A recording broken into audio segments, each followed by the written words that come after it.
अहानबमक्तदा लेंबिरक्लिबा ख्वाई पुमनमक्पु इकोकनोना खुरुमजरी खितंग लेखटबिरादि नुआइनी साउंड खितंग लेखटबिरो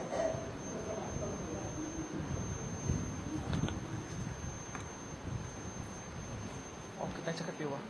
Kita cakap piwa. Nandinga le खितंग लेखटबिरो सी हां सी जमाने जिकिता तादी तादी ताबिरबा पी ए साउंड लेखला नाते मसागी साउंड खा पे पमाल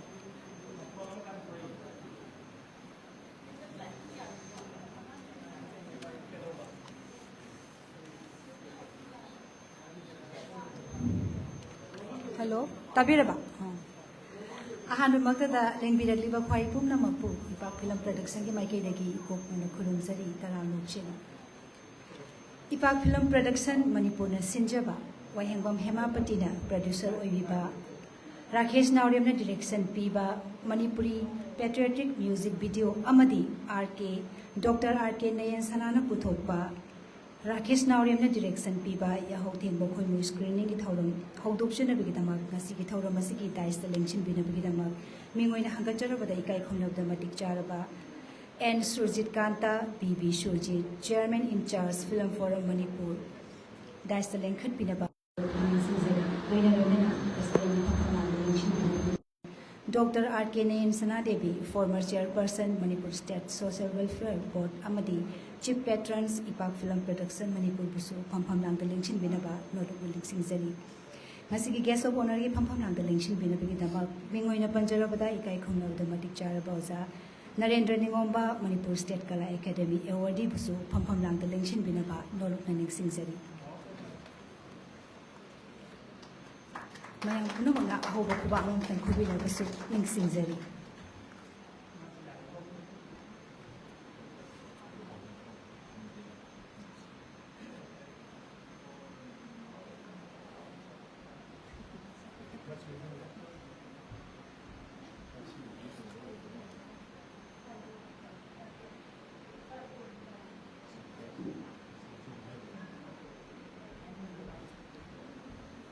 डिग्निस्टरी सिंगना फमफम लांग लेंसिन बिख्रबा मतुंगदा सिंजा लांगजरीबा माइकैदगी लेंयान पियामम तंग खुदोल तौबिनबा नोलुकना निंसिंगजरी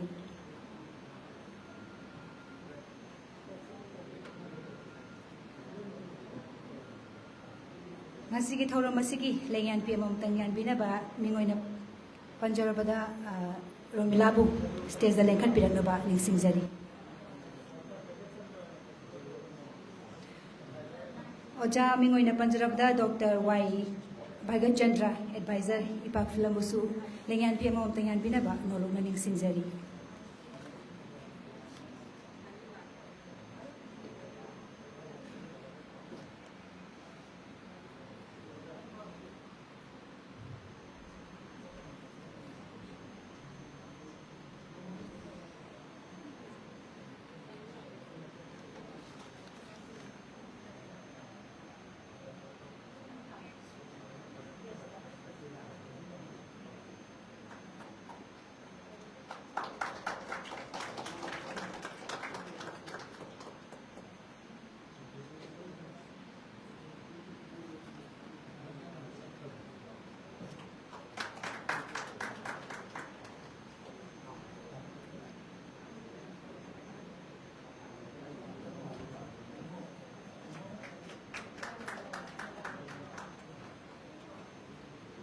थागचरी ओजा doctor Y Bhaigachandra adviser Ipak film production लोइना लोइना नंगसिगी थौरम असिगी याइफा मंगोल पिबिनबगिदमक थौरम असि हौदोक्चनबा खैगी डिग्निटरी सिंगना लैम्प सुखटबिनबा नोलुकना निंसिंगजरी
थागचरी ngasi thauram asigi maira chukhatpi khraba matungda ngasi thauram asigi welcome address pibinabagi damak mingoina panjarabada ikai khumnabada matik charaba ta khoimu member ipak film production bu stage da lengkhat piraknaba norupna kausinjari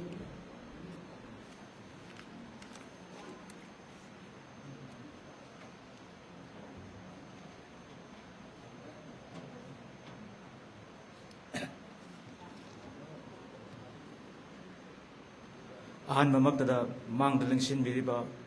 oza seng amadi sininaw pumnamapu ikai khumnabu chari ngasi ipak film production manipurna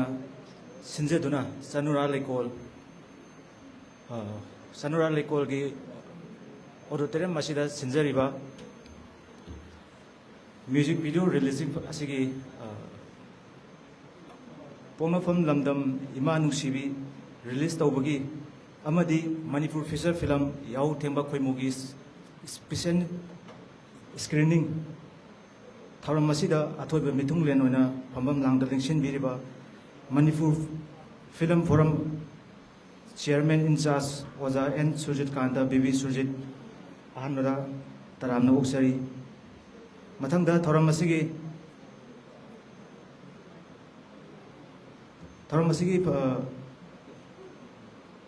Pamam lang dalingsin biriba Manipur State Social Welfare Board ki former chairperson amadi yau thengba khoimugi writer amadi producer biriba imasi Dr. Arkenan Sarabusu taramna uksari mathang ngasi ki thoram asigi akhanaba mithunglen oina ikai khumna bada matik charaba Manipur State Kala Academy awardee amadi cultural activist Oza Narendra Ningomba busu taramna uksari mathang ngasi ki thoram asigi sebau Pangbiduna thoram asibu yawba lakbiriba oza guru amadi isininaw punamak media person amasu thagatpa phongdoksari punamabu amukana tarana oksari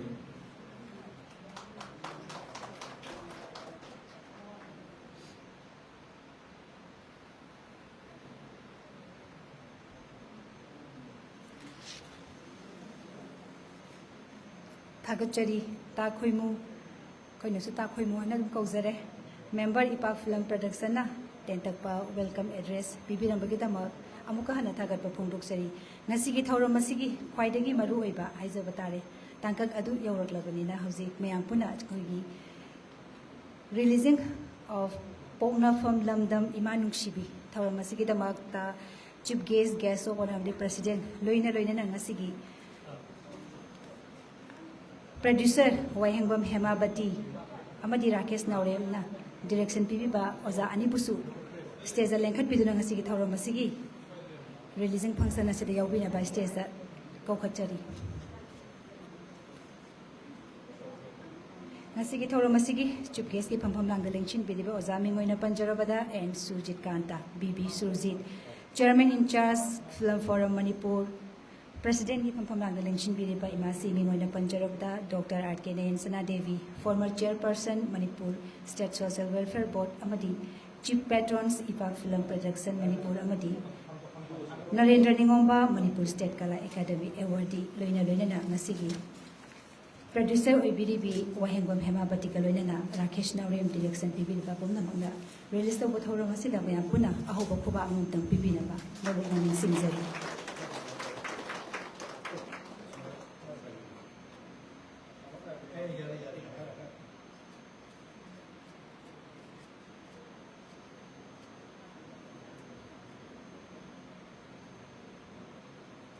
Thagachari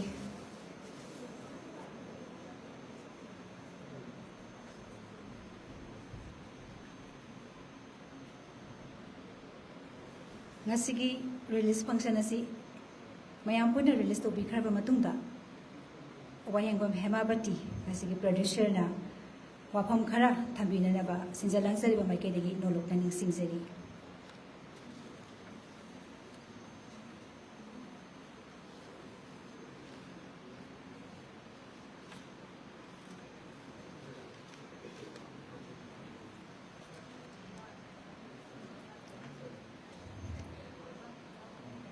한다막때다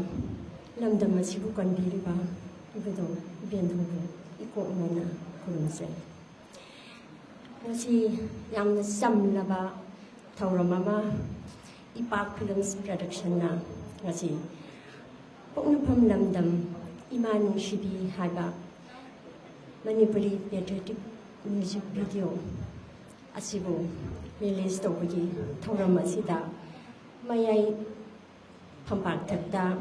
lingshin biriba ming panjarabada suitcase phamhandangta lingshin biriba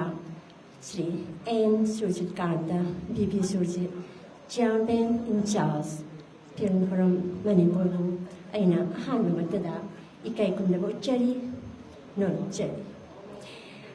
President Pampam Lambda, Lingshin Biribi, CMC, Dr. Arkinen Senadevi, former Chairperson, Manipur State Social Welfare Board. Amazon, Self Patron, Ipak Films, Production, Manipur Busu Aina, Ikai Kunda Zabot Cherry, no look cherry. Guess who wanted to pump Lambda, Lingshin Biriba, Ming Panjarabada, Sri Oza, Narendra Ningomba, Manipur State Kala, Academy Award, Busu Aina, Ikai Kunda Cherry, no look cherry. Luna, Manga Lingshin Biriba, Twido Hedona, Kaikuna Mathematic Charaba, or Jaguru Ahalaman, like Guru Punama Pushu Aina, Iko Mana, Kurumzali. Asibum Laba, function Asibu, Lapina Ba Hajarubada, Hara Hora Limbirana Matamsana Limbira Liba, Quai Punama Pushu Aina, Iko Mana, Kurumzali. Nasigi, other than Azorina, Nasaki, in a Punamaku, Kurumjabaga Luinana, Nasigi, music. Video asigi session piliba ling wena manjarada Widro Pusparani amadi music director piliba ek yangoi bisuaina thagat pa photo chari loina loina cast and crew member punama pusu aina ikai kunaba chari noruk chari ngasigi music video si ai yamna thajadaba mawongda puthokiba haitare Noma ita thajadana ai wari matek amatang tamjage yam sangnati matam lecture roi masi video oin oikibagi maramsi akogi sehek sharing sepan sengwel lubna sehi budingi akogi isei natraga akogi kano sharing yamsi akogi collection tawraga he phongi sehi budingi amuk su phong khre matam isei gi sei lai ama phong khre 2022 da aduga lan gi matam hokiba khoi 2023 gi matam sida leibang ningba gi isei khoi gi yam collection tawraga phongnana ba haiduna hotnaba gi damakta aina khoi gi leibang ningba gi isei si manga taru kha aina submit tok jakibani adudagi khoi gi director oibiriba inaw pa Rakesh na nongma hairaki madam smile dana music video ama putoksi sigi mayam maraksidagi sei khanan fajagadaba ma yaure hairakibane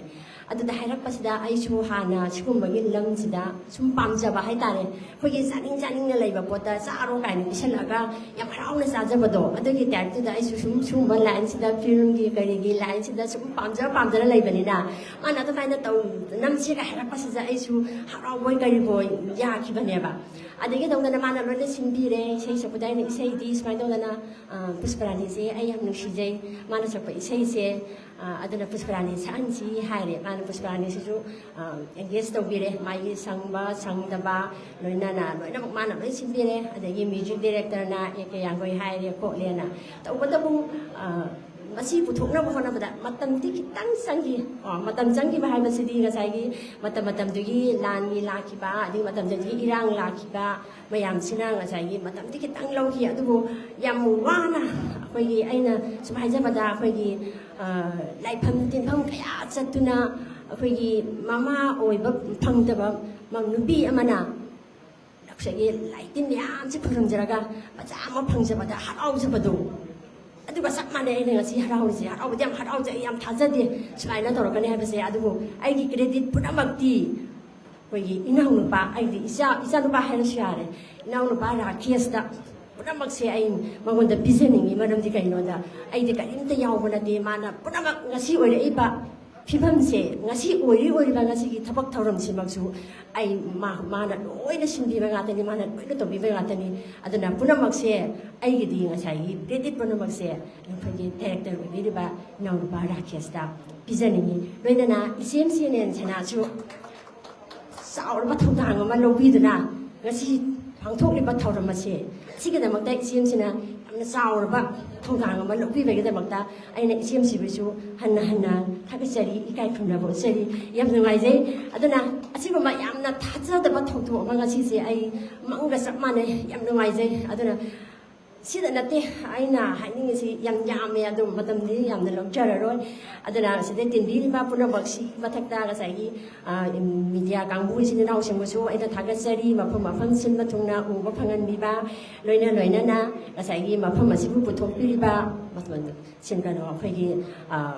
simli language ba singbusu aina ikai khumna buchari loina impact offset press busu as opa thodang no biduna ngasi gi chaurba thabak asibu oina bu phona bada phona bikiba punamakse impact offset press busu aina hamukana thagachari loina ngasi gi music video album si hoyi hawrabasu hawtrabasu aside hawna ensang oibana hawrabasu hawtrabasu mayam hawi haidana chapiba adumai tawdana fajadrasu ngasigi album basi mayam miyeng taminasi fajade haibadu puningda adum khanbiro mayam punamakbu aina subsanjaraga amukkasu hanna kurumjari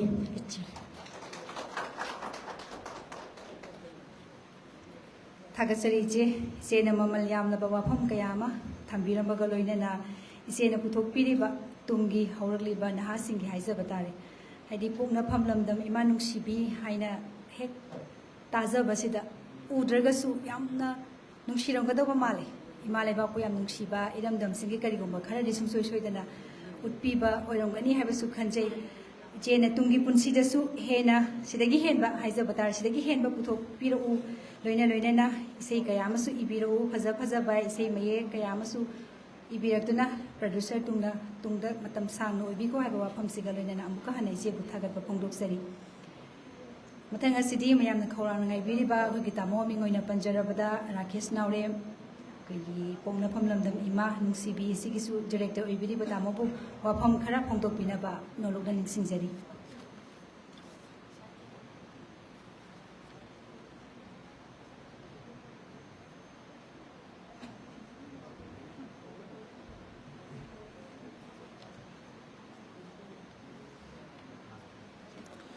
अहनबमक्तदा ngasi Impact Films Production Manipur na sinjaba ikai khumna jaribi oja wahengbam hemabati na iba loinana masamangna produce tawduna puthokpa pongna phamlamdam imanung sibi haina ningthonba leipak ningba music video release tawba thoram loinana ima siar kenensana masama ki story da imana puthokpa yahu tengba khoimu manipuri feature film sige akhannaba screening ceremony sige thoiden dongna athoiba mithunglengi phampham lang daleng sinbiriba mingmana gachare film forum manipur gi chairman in charge oja n surjikanta miyangi bibi surjit nolupa ikai khunaba du chari matangda thoram mapu gi phampham lang daleng sinbiribi yahu tengba khoimu gi su producer oi biribi loina Impact Film Production Manipur gi chief patron duga former chairperson Manipur State Social Welfare Board mingwan hangachar brimasi arkanens na devi ikai khunaba nolupa du chari loina na akhanaba mithunglen gi phampham lang daleng sinbiriba khoi khudimani ikai khunna jariba Manipur State Kala Academy awardee loina culture and activists mingwan hangachari oja Narendra Ningomba nolupa ikai khunaba du chari Mangdaleng Sinbiriba Impact Film Production Manipur gi advisor agi aja Dr. Bhagat Chandra the former president Thokchom Chandra Impact Film Production Manipur gi former president ni loina sangnai raba thangta gi aja Sur Chandra Leng Sinbiri Manipur site gi duga educationist aja Sir Chandra Longjom Leng Sinbiri tongan ba fil kya da work to biba संनाय रे बमी क्या जक कनसम कुल द जलेंग जिन बेरी लोइना फिल्म फोरम मणिपुर की भाइस चेयरमैन टू इकाई खुन जरोजा कैटेमेम किशोर कुमार मांगदलेंग सिंबिरी लोइना डॉक्टर एस इबुंगो चौबा अदुगा नोकफदेगी फाउंडर डायरेक्टर प्रोड्यूसर ओजा रोहिणी कुमार न सिंबा तोंगा तोंगा मसक नायबा क्या मलेंग सिंबिरी अदुगा लोइना इपाक फिल्म प्रोडक्शन मणिपुर की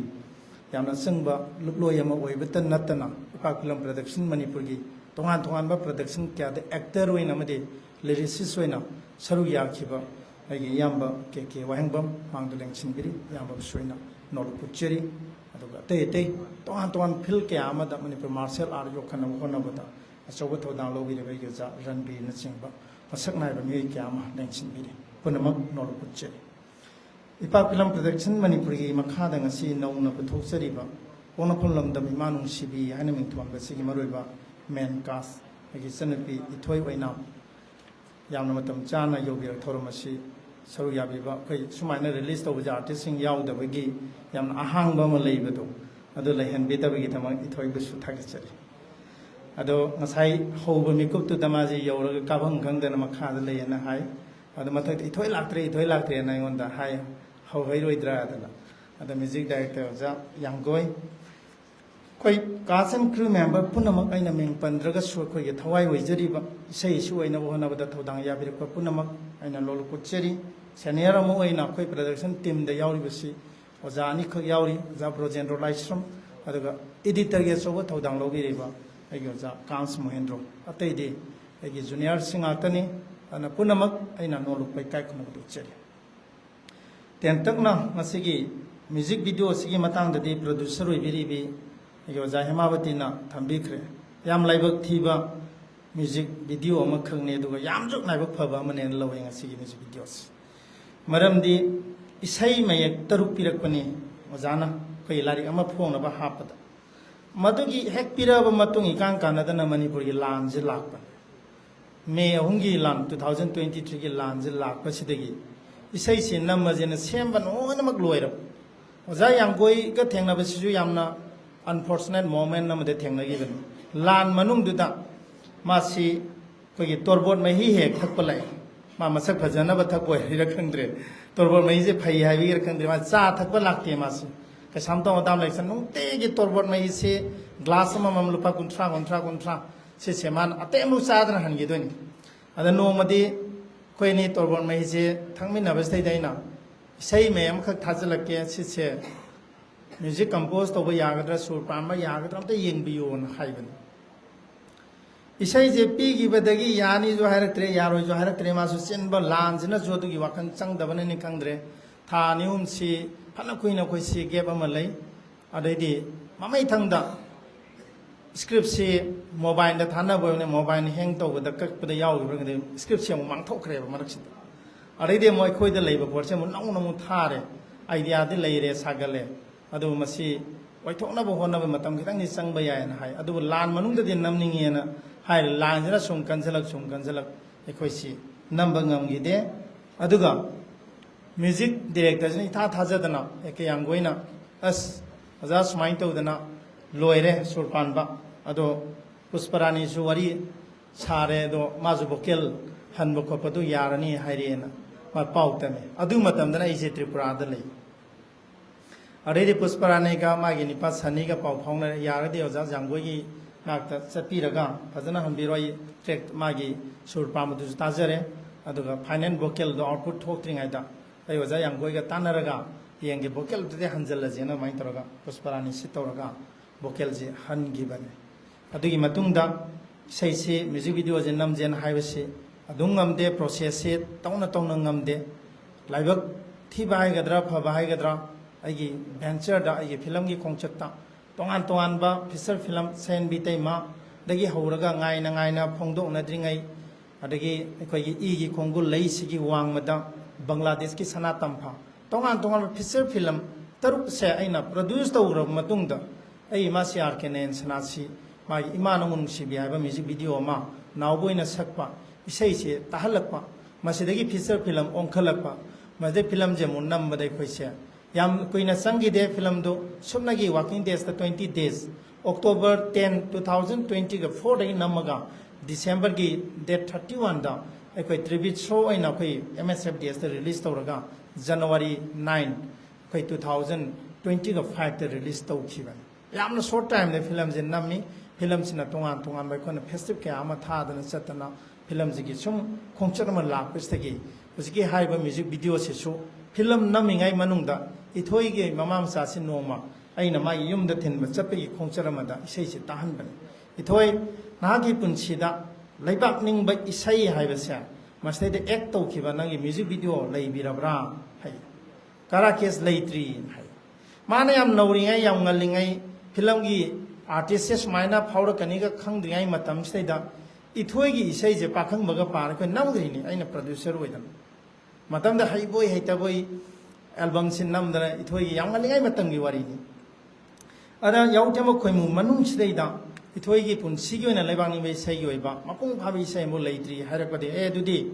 नंगी बाबाना सोइदना पेनगनी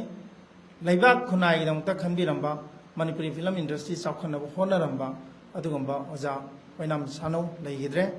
नंगी अपोक्पा पाउना सोइना पेनगनी नंग लैबांनि बे सै मदे खोइ नमसीना मदुदैदा अयाब लौनगिबने अदु इसैसे सी इसैसे नमजे हेक हाइबा इथोइना शेड्यूल पिरकबजे 3 times शेड्यूल पीब इथोइना सुं यै थोक्तबिदा मणिपुर की लांजना मागी शूटिंग तौगदब नोमा वालिङैदगिना आफ्टर 3-4 days से अदुम मणिपुर से बन ब्लॉकेट नत्रगना इरांग से कलक अदुम ओइ अदुना मरम ओइरगा इसै से नमदब अने इथोइगा इगा सानब वारी से ऑडियो रिकॉर्ड से लौरगा मेदा हेमावती द ओजाय मावती द थायब अदा माजे अइंगोदा वाजे हाइब ngamदे कइनोदा इथोइना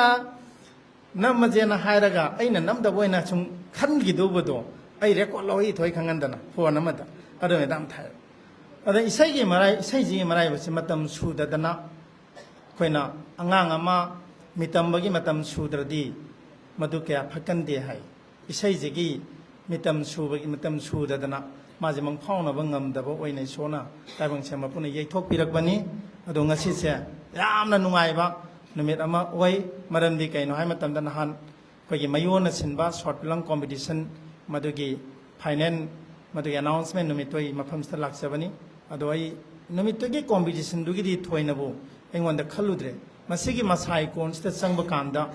चिल्ड्रन होम द लेबा अंगांग चामगा यांखैगा तरुक तरेट नुपी मचा ngata लैयना हाइबा पोटसे मखोगी ऑफिशियल खरना हाइबजे आइना हंगबदा ताबा ना सिगी मफमसिदा थोरम अमदि सिनिंग्रेदना खल्लगा लैबा अदो ngasiगी थोरम सिम क्यूमेक्स ता कोई पांगथोननबा नखना एंगेज तोबनी अदो स्पाइडरमैन गी हुजिक याम कना मागी टिकेट हाउसफुल होइबा मोगी होल जे अमता खोइदा याबा पीदबदगी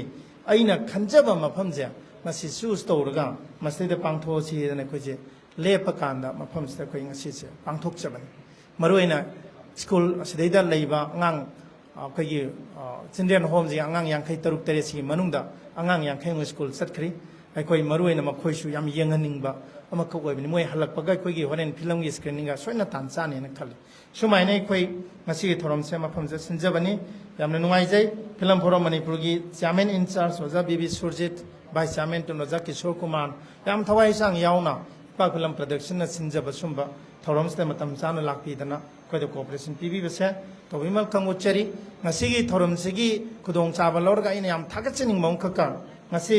अखंडब मिथुंगलेन की फमम लांदा लेंसिन बिरेबा ओजा नरेंद्र निंगोंबा इपाक फिल्म्स प्रोडक्शन मणिपुर न पुथोखिबा फिल्म पुनमकी रिव्यू मतम मतम दुगी होइरान पाउ खंगदे अतै तै पाउचे जर्नल कया अमदा अखोई प्रमोशन तौबिरकपदा अखोइबु मणिपुर की फिल्म इंडस्ट्री देदा खोंगदारकपा यामना नहा ओइबा दुगुंबा फिल्म की लमदा थौमी अमनी कायना खोइबु मसी मसक ताकपिरकपदा ओजा नरेंद्र निंगोंबना याम अचौबा थौदांग लौबिरै मदुगी पेपर कटिंग मयाम अखोइ इपाक फिल्म प्रोडक्शन की आर्काइव्स ता थमदना लैरी अना सिगुंबा इपाक फिल्म प्रोडक्शन मणिपुर ना तोंगांदा music video J हुजिक फावदा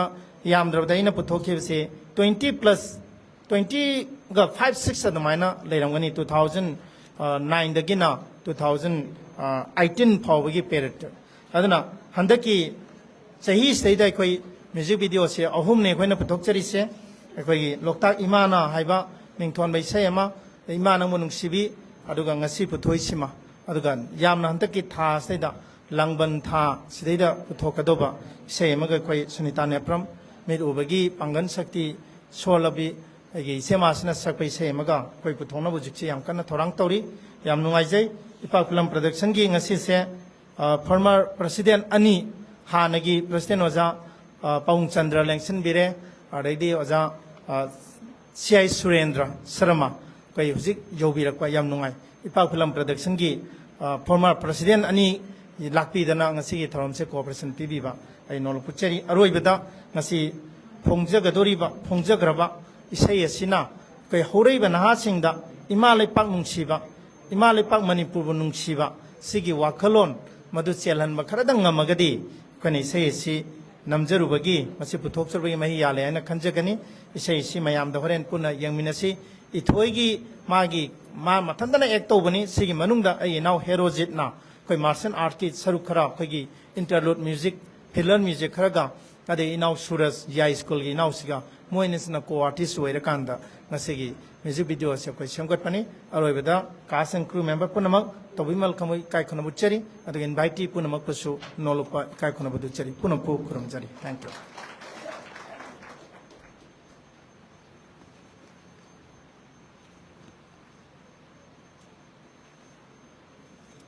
Thaguchari Tamo Pongna Pamlamdam Ima Nungsibi Manipuri Patriotic Music Video Director Mingoina Panjarabada Tamo Rakesh Nauremna Mamalyam Lababa Pamkayama Tambiramba Mokahana Tamo Butaga Pongdok Seri Karigumba Quina Karigumba Kante Isay Gumba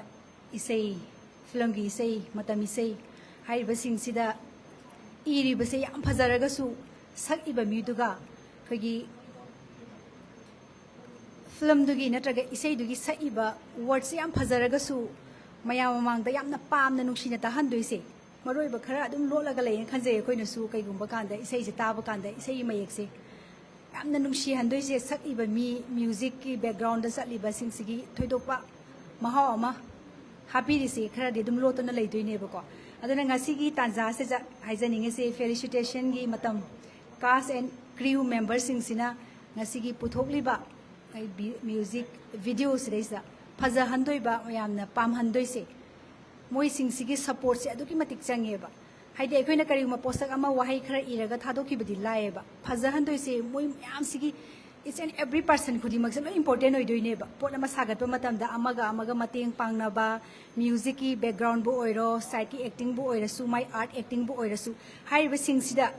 Aduki Matik important Pizaning have a wapam galoinana, Nasigi felicitation, hit timing says a cast and crew members in Simatang Matang Amutang out of Cherake. Maxicatang Sonda Gibamale. Tang like at Piradiam no Isagani. Ahan Bada aiming on a lot of Cherake, Itoy Oina, man actor, female. Nasigi Ahan Bada stays the Lankan Tiranabaning Singzari, Anishu Bada, Mutum Herozit, co-actor, Risurjit Ahaibam, co-actor, Su Nasigi stays the Lankan Piranaban Nolunaning Singzari, Aduga Rambha Marian Bamsulak Pirabanina stays the Lankan Piro, Adegi Adupa Abuzam Ragini, Amadi, Premika Paunam. Assistant makeup sisters the Lankan Piragna Banoluna and Singzeri, Ahan Basidi Nasigi, Chip Geski Pampam Lang the Linchin Bilibo Zamingo in a Panjarabada, and Surjit Kanta, BB Surjit, Chairman in charge, Film Forum Manipurna, Nasigi felicitation to Winaba, Noluna and Singzeri. Itoy Oina, man actor, Mayam Puna, Ahobokuba, and Kubina Banoluna and Singzeri.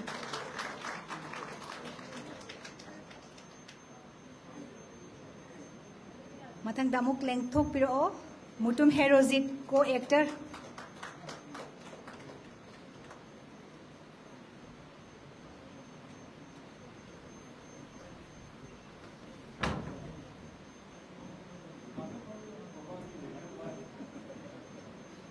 Mutum Herozit ki ahoba kuba amatang kubina ba nologaning Singzari Suras Ahibam co-actor. Yes.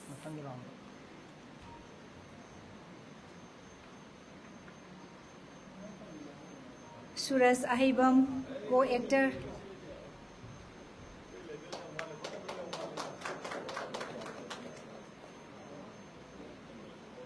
Rambha Mairenbam, Subtitle.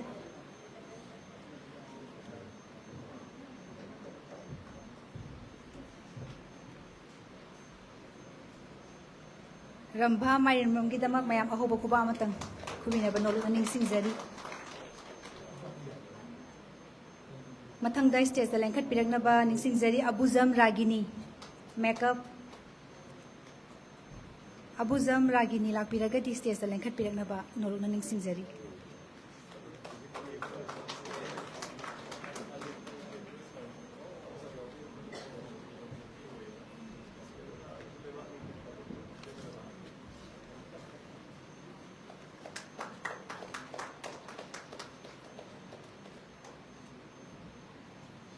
Thagachari tamo mingoina panjarabada ngasigi chief guest ki phampam nangda lengshin biriba N Surjit Kanta BB Surjit Chairman in charge Film Forum Manipur bo amako hana thagatpa phongdok cheri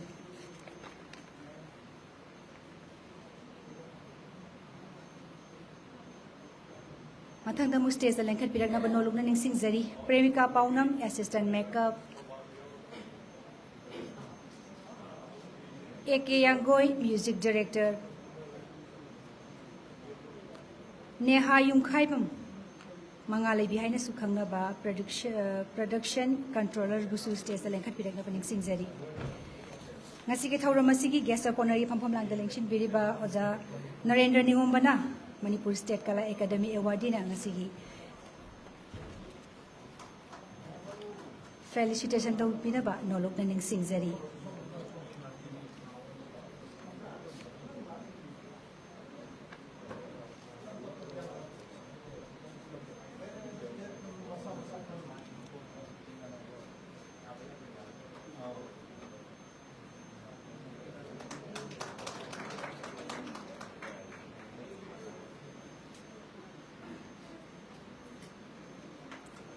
Thagachari tamo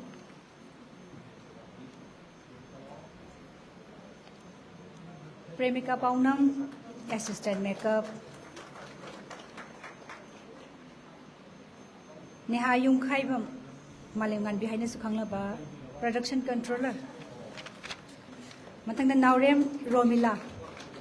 production manager Busu Stage the Lankat Biragna Banol Naning Singzari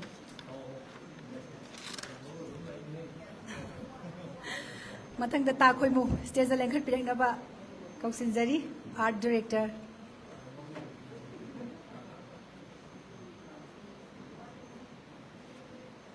Naurem Romila, production manager, Gidama Ahobakuba Amakubinaba. I am the Ningsing Zeri.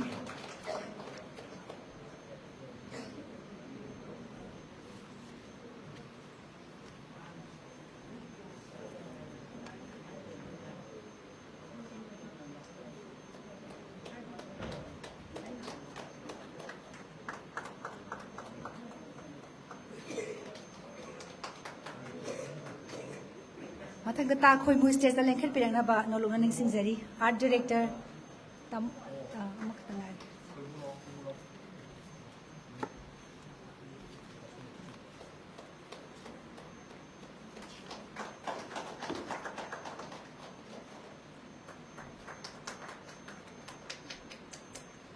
oza bu thagachari ningoina panjarabada oza Narendra Ningomba state Manipur State Kala Academy Award bu amuka hana thagatpa phongdok seri ngasigi makha chathajarpa sidi ngasigi president ni phamham langda lengshin biriba imasina felicitation to bina ba noluk naning singjari ahan bada Brojendro Laishram executive director state lengkhat pirangna ba ning singjari mathangda Susila Yumlembam Susil Yumlembam ngapigani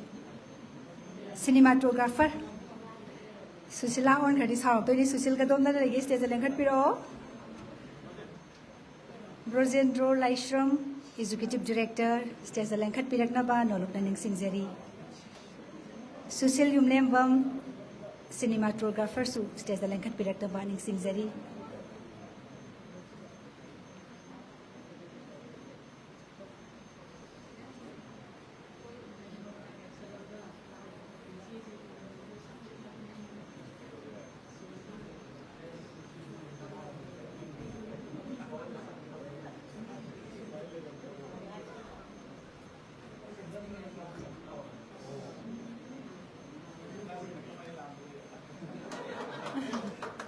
ꯃꯌꯥꯝ ꯑꯍꯧꯕ ꯈꯨꯕꯥꯛ ꯑꯃꯇꯪ ꯈꯨꯕꯤꯌꯣ ꯐꯝꯅ ꯐꯝꯅ ꯉꯥꯏꯍꯥꯛꯇꯪ ꯑꯣꯏꯔꯕꯁꯨ ꯈꯨꯕꯥꯛ ꯈꯨꯕꯁꯦ ꯌꯥꯝ ꯐꯩ ꯍꯥꯏꯌꯦ ꯏꯁꯥꯗ ꯊꯥꯒꯠꯆꯔꯤ ꯑꯣꯖꯥ ꯁꯨꯁꯤꯜ ꯌꯨꯝꯂꯦꯝꯕꯝ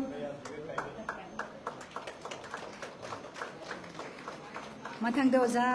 ꯃꯣꯍꯤꯟꯗ꯭ꯔꯣ ꯀꯥꯝꯁ ꯏꯗꯤꯇꯔꯕꯨꯁꯨ ꯁ꯭ꯇꯦꯖꯇ ꯂꯦꯡꯈꯠꯄꯤꯔꯛꯅꯕ ꯅꯣꯂꯨꯛꯅ ꯅꯤꯡꯁꯤꯡꯖꯔꯤ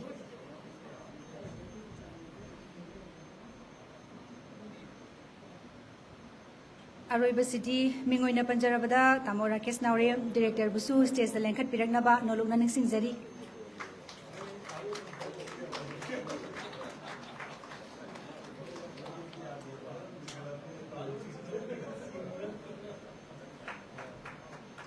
राकेश नावरेम डायरेक्टर बुसु स्टेज का काखत्पिरकनबा नोलुकना निंगसिंगजरी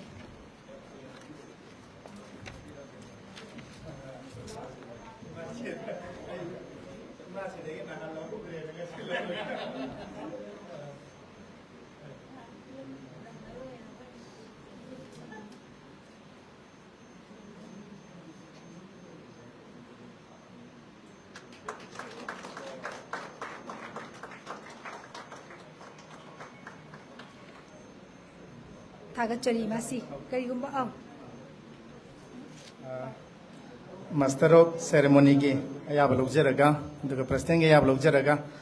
अखोई इथोई ओइनामदा अखोई ngasi फोंगिबा अखोई म्यूजिक वीडियो सिगी अखोई मेन पोस्टर मा अखोई प्रेजेंट तौबगी तंजामा विथ अखोई डिग्निटरीज दा इजनुपी अखोई हेलेना ना अखोई पोस्टर दुमा पुथोपिरो दुगा इथोई ओइनाम हमतंग स्टेज लेंखत पिरक्से दुगा अखोई ngasi dignitary chief guest president guest honor aduga producer ai madam hemabati aduga director isamak khoina ai thoi gi mafam da masim tang present taujage thank you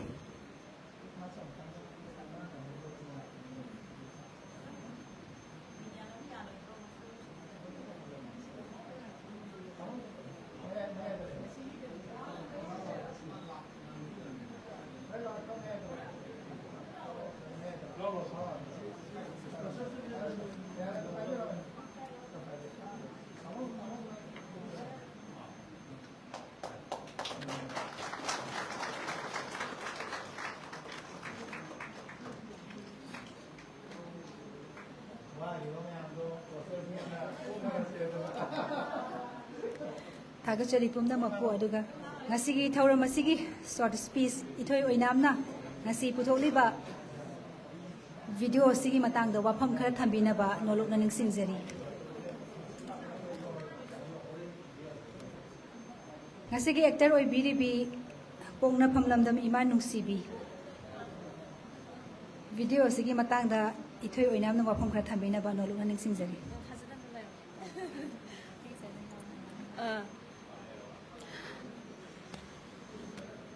अहममक्तदा लमदम असिबु कोनबिरिबा ईश्वरबु खुरुमजरी अदुगा लोइनाना दाइस लेंसिनबिरिबा ओजासिंबुसु इकाइखुमनबु चरी अदुगा मांगदा लेंसिनबिरिबा अहलमन अमदी मरुक मपांगसिंबुसु इकाइखुमनबु चरी ngasi इपाक फिल्म्स प्रोडक्शन मणिपुरना मणिपुरगी अखोगी ममा वाहिंगबम हेमाबतीना इबीबा पोकनाफम लमदम इमानुशिबी Manipuri patriotic music video releasing function asida mayamna support tawbiba lakpiba mieng tabiba lakpiba se adugi matik yamna nungaiba phauze mayambu hanna thagatba phongdok cheri mieng tabiba lakpiba gi damakta aduga ngasi pongnafam lamdam imanu shibi hariba music video album asigi direction pibiriba akogi oza Rakesh Naurem masigi isai se namba matamda adugi matik thawai hakchang yauna अखोइदसु artist अखोइदसु दुकी मतिक यामना support तौबिखी अदुगा अखोइगी team work तौमिनरिबा कइनो कइनो अखोइगी मेकअप ता ओरसु चिचेरागिनी कॉस्ट्यूम दा दाबिमोल अदुगा मरुओइना अखोइगी कइनो सिगी म्यूजिक वीडियो एल्बम सिगी एडिटर ओइबिरिबा ओजा काम्स मुहिंद्रो ना सो दुकी मतिक यामना सपोर्ट तौबिबा अखोइदा ताकपी तंबिगिबा यामना नुंगाइबा फाउजै अदुगा कैमरामैन दसु कइनो खगी ता सुशील अदगी मैम ऑफ स्क्रीन ऑन स्क्रीन दा लैबा एंटायर प्रोडक्शन टीम सिना थवाई हपचांग यावना होना बिगिबा दुना ngasi releasing function asi mai pakna sinba ngamjabani aduga akoina 2 days namgi ngasai kaino gara kesnasu haibi bado khoigi yahau thengba khoimu khoigi mama nayan sanagi feature film yahau thengba khoimu gi shooting loirapa matamda kaino na ojara kes naurem na khoi team sida yahau thengba khoimu gi team si pulap oigadori bane khoi music video album sida kaino khoigi work tawminari ba jingse gara kesna अखोई दा हाइबी बा हाइतारे plan तौरगा सुमाइना music video album अमा patriotic song अमा नमसेना हाइबी बदगी अखोई से plan तौरगा कनो तौ हाइतारे खुदोंग चादबा लेबाकी इरांग न मरम ओइरा सुम याइथो लाए चही मु फारम मनी याइथो रा इसे दु हदकी जुन थादा नुमिनिनी चंगे लोकताक पाता अमा नमे अमना मफम कनो दा ह्यांग थांग लाइरमबिदा अदो मफम दुदा लाइरमिबा अहल लमन इचिनाउ सिंग याम सपोर्ट तौबिबा चाब थपमक्तो ओइरो याम हरा हराउ तौबिबा याम नुंगाइबा फावे दुगा कारा केसकी लोइनबी चिचे नसु कइनो तौबि हाइतारे निने हाइतारे कइनो तौबि यामना सपोर्ट तौबिबा ड्रेस मक्तो ओइरो मेकअप मक्तो ओइरो चाब थपमक्तो ओइरो करी वाली खोली मयाम टीम जिंग याम नुंगाइ हनबा हाइतारे निने यावरम बैसु हेना मपुंग फारि बदे म्यूजिक वीडियो एल्बम से निने सु हन्ना थागत फोंदोक चरी दुगा खोगी कइनो इपाक फिल्म प्रोडक्शन मतुंग तारकपदसु हेना म्यूजिक वीडियो एल्बम कया अमा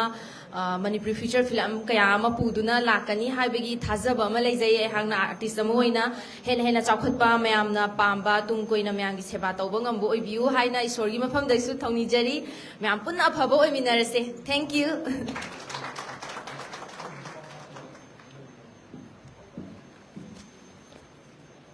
थागचरी इथोय ममल यामलबा इसादा थेंगनखिबा एक्सपीरियंस हाइजबा तारे करिगुंबा थबक अमा तव मतमदा पुनमिनरिबा मियोइसिंग हाइदि बेक स्टेज दा लेरिबा मियोइसिंग अदुकी मतिक ngasai su maru oi haijakibaduni फजाहनदोइबा पोसे ngasai पुल्लिबा मिसिंगदुना अमागा मतेंग पांगनबा अमागा कोऑपरेशन पिनबा नुक्सिनबदुना ख्वाइदगी हेना फयाबा वाफमगा लोइनना तुंगदा हेना फजबा म्यूजिक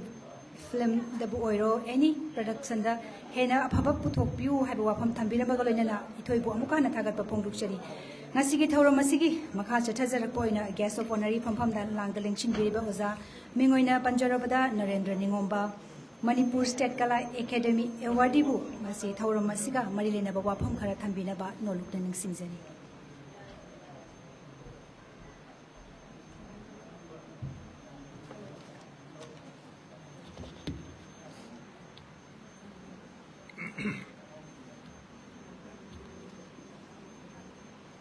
थागतचरी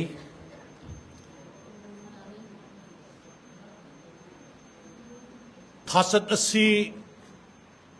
पुंगनिंग यामना नुंगोनबा पुंगनिंग दा अनोबो वखलसु यामना मोंगबा अखोय फुरुप असिगी मपुंगोइना मैतै हैबा फुरुप असिगिदी ख्वाइदगी मरुओइबा तरागा निथोय लेरिबा थासत असिगी मनुंगदा ख्वाइदगी इथोइबा अदो ख्वाइदगी मरुओइबा थासत अमनी अगस्त सिगुमलबा थासत असिदा पुंगनिंग तयांग तसोइना सुम लाकपा वाखल सिदैदा सुम अइगी खुनाई इखुनाई अइगी मियाम अइगी इफुरुप मयाम सिंगसिगी तुंगलम चटकी वाखल सि खलुबा मतमदा नुमिदांग तुमबसी यादबा अहिंग कया हौरबा अदुगुमलबा नुमित असिगी खरा चंगसलकपा मतमदा सिगुमबा थौरम अमगी वाफम कांगथोक पिरक्तना आइबु ताकपिरक्पा अदुगु लोइनना थौरम असिदा सरुक याबा फंगजबा सिगी नमखै लेक्तना इकाय खुमदबा अमदी नुंगाइजबदु पुंगमकी मांगदा फोंदोकचरी ngasiगी थौरम असिगी लेक्तेंग विना लेंगसिन बिरिबा इकाय खुमनजरिबी इमासी डॉक्टर आर.के. नयन सना देवी अहमद नोलुकचरी अदुगा थौरमसिगी चीफ गेस्ट ओइना लेंगसिनबिरिबा थोदोंग इकाय खुमनंदिंगाय मसक ओइरबा मणिपुरी फिल्म की डायरेक्टर प्रोड्यूसर अदुगा लोइनना कैमरामैन सिनेमाटोग्राफर अमसु ओइबा अदुगी सु मतकता एडिटिंग की थबकसु यामना निंगथीजना चंगसनबा मणिपुरी फिल्म मसिना मागी प्रोफेशन अमा ओइना चंगसलकांदा अखोगी फिल्म असी योखतब यादे हाइबो वखल लैजबा अदुगु लोइनना फिल्म फोरम मणिपुर की हुजी इंचार्ज चेयरमैन की थौपुबीरीबा इकाई खुमनजरीबा इगी नाउ बीबी सुरजित कुमार सुरजिकांता बीबी सुरजित हरगा समझलगा खंगनबा इकाई खुमनबुचे मांगदे लिंगसिलिबा ख्वाई तरा पुनमक लेफ्टसरिबा मफम असिदगी खम थेंगबा इकाई खुमनबदु उच्चबगु लोइनना पुनमक की खुया सोना खुरुमजरबनी हाइना इना लौजरी वाफम खजितंग कांगनिंगबा अमखक लेजै अदु आई खजितंग थमजगे सुख फजग्रब थासत मैतै खुनाइसना लेखा ताराबा मतम अखोई ताइबंग मियोइबा मपोक ओइना पोगा अखोई पुंसीदा ख्वाइदगी मरुइबा अचौबा थौदांग मांगदा लरिबा कानफद्रबा अदुमलबा थौदांग हाइरगदी नेशनलिज्म हाइबसिनी इरै पाक इरमदबु नुंसिबगी सेंस अमा आई इसेलिबा इपु इपागी परिंगदा लाइबा इसेल सिदैदा आई संगलीदा सेंदबा तारबदी नेशनलिज्म करीनो खंगोय मीन्स अइना आई इफ्रुपसिबु नुंसीजबा अमा ओइना अखोइना इरै पाकु नुंसीबगी sense and the sensibility of nationalism हाइबसे अखोइ खुदुमदा फावफम थोइ हाइबसिमा आई अहानबदा अइना सुमना थमजगे सिगी तालगसिदा करीगी मरमिदमक्तना ऑगस्ट था सि मरु ओरिबनो हाइबसे मयामना खनबु वाखल अदुगा अइना उरिबा मियेंग असिगा खरा खजिक तैनबा याय मदुगिदमक्ता ngang था से तुंगलम चटकी इखुनाय सिगी आई इफ्रुप सिगी नसी तंगांगिबा अंगांग सिंगना फमुंगदा ममागी मथादा तुमिबदो इसीसीना तुमिबा अंगांग अदो मरोन थोक्सद्रिबा अंगांग अदो मधुना हयेंग चाउरक्लबा मतमदा मान मपुंग मरै फारकपा मतमदा लेहोगदरुबा को इखुनाय से करी ओयोगदगी हाइबसे मसिनी नुंगनांगपम थोइबा सिगी पोरम मयाम सिंग से आई इथक्ता लेख्रब सिंग अदुगा अखोइगे सागो नरकपा कांगबु मयाम सिंगदगी यामना तेना थमजगे अपोव मियेंगदनी को इन थमजगदोरिसे यामना अकुप्प वाखललोमदा आई चंगजनजरोय मरमदि मफमसु सादे सी एकेडमिक डिस्कोर्स अम ओइदबनिना अपोव मियेंगदि यिंगकांदा इन हाइजब तारगदी आई असम थमजनिंगेबा अखोइगे लोन अखोइगे आइडेंटिटी हाइबसी थीरकपा मतमदा ख्वाइदगी मरु ओइबदि our belief our culture our language नत्रा हारिबा मयाम सिंग से अखोइ ख्वाइदगी मरु ओइबने अदुगुमलबा लोन से भारत की फिबा नुंदा 1949 दा तिनख्रबा मतुंगदगी अखोइगी लोन सि मसागी चपचाबा लोन लेजबा मसागी मयेक लेजबा मसागी लिटरेरी वाक सिना पैदना हिमालय चिंजावदन वांगना लेबा इवन बेंगोल की चौखट खबर लेबा इहान हमदा इंडिया की कोनुंगसी कोई दिल्ली दो हुजु हुजु ओरिबसी दिल्ली दो ओइरम बनते बेंगोल दो ओइरमिनी अदुमलब मफम मदुद महाकाव्य हाइबस लेतबा मणिपुर ददि लेबा अदुमलब अखोई फुरबसगी लोन सिजनरिबा लोन से नाथैदन थमा कांदा भारत की निपान सुब शेड्यूल चलहंदब यारोय हाइदना अखोई मिपम खुदिमंग मदुदा हौगिब मूवमेंट अदो मदुगी दु अल्टीमेटली तारा कांदा निपान सुब शेड्यूल कर्म मतंद सनकी ऑगस्ट चले ऑगस्ट कया मरुय घरबनो यमुको ऑगस्ट था से अदगी अमुक मियोबगी ह्यूमन राइट मरी लेना मियोबगी पुंसी सि टेंशनरक ब्लैक लॉ सिना अखोइ सि सबखार ग थमक मतमदा मरोरमागी वाथोक थोरखिबा नुपी मचा म ओइरबा माकी समचब पुंसी दु आई मसक ममिंग दि पंजरोय खुत खुलाई पाइबा मपानी लालहौब ngaak नबगी दमक्ता थोमजलक आर्मी मयाम सिंगसना सराक तंबिखिबा अदुगुमलबा तमथी बा मिहाट कयामुक तमथीबनो हाइबदु आइना मका फोंबुजदसु मयाम पुनमन खंगी सराक तंबाइबदुदा लोइनमक यावग्रबनी सराक तमग्रबा अदुगुमलबा मनोरमागी मदुगी हातक अदुदा हौगिबा मणिपुर पुंबगी कनाजो हंगरुब नाइदना हौकिबा इहोदो अदुगी इहो अदुदा असिम लो से लौथोकदबनी असिम लो से मियोबगी हक सिबु यामना मांगहनबा अदुमलबा हक अमनी लो अमनी अदुनदी अखोई पुंसी से सिक्योर ओइद्रे अखोई सिक्योरिटी पामी हाइबा वाकलोल सिगा लोइनना ह्यूमन टॉर्च ओइना चित्रजन पेबम चित्रंजनदा मसा मथंता थाव हिजलगा मई थारग सिजगिबदो अगस्त की तांग 13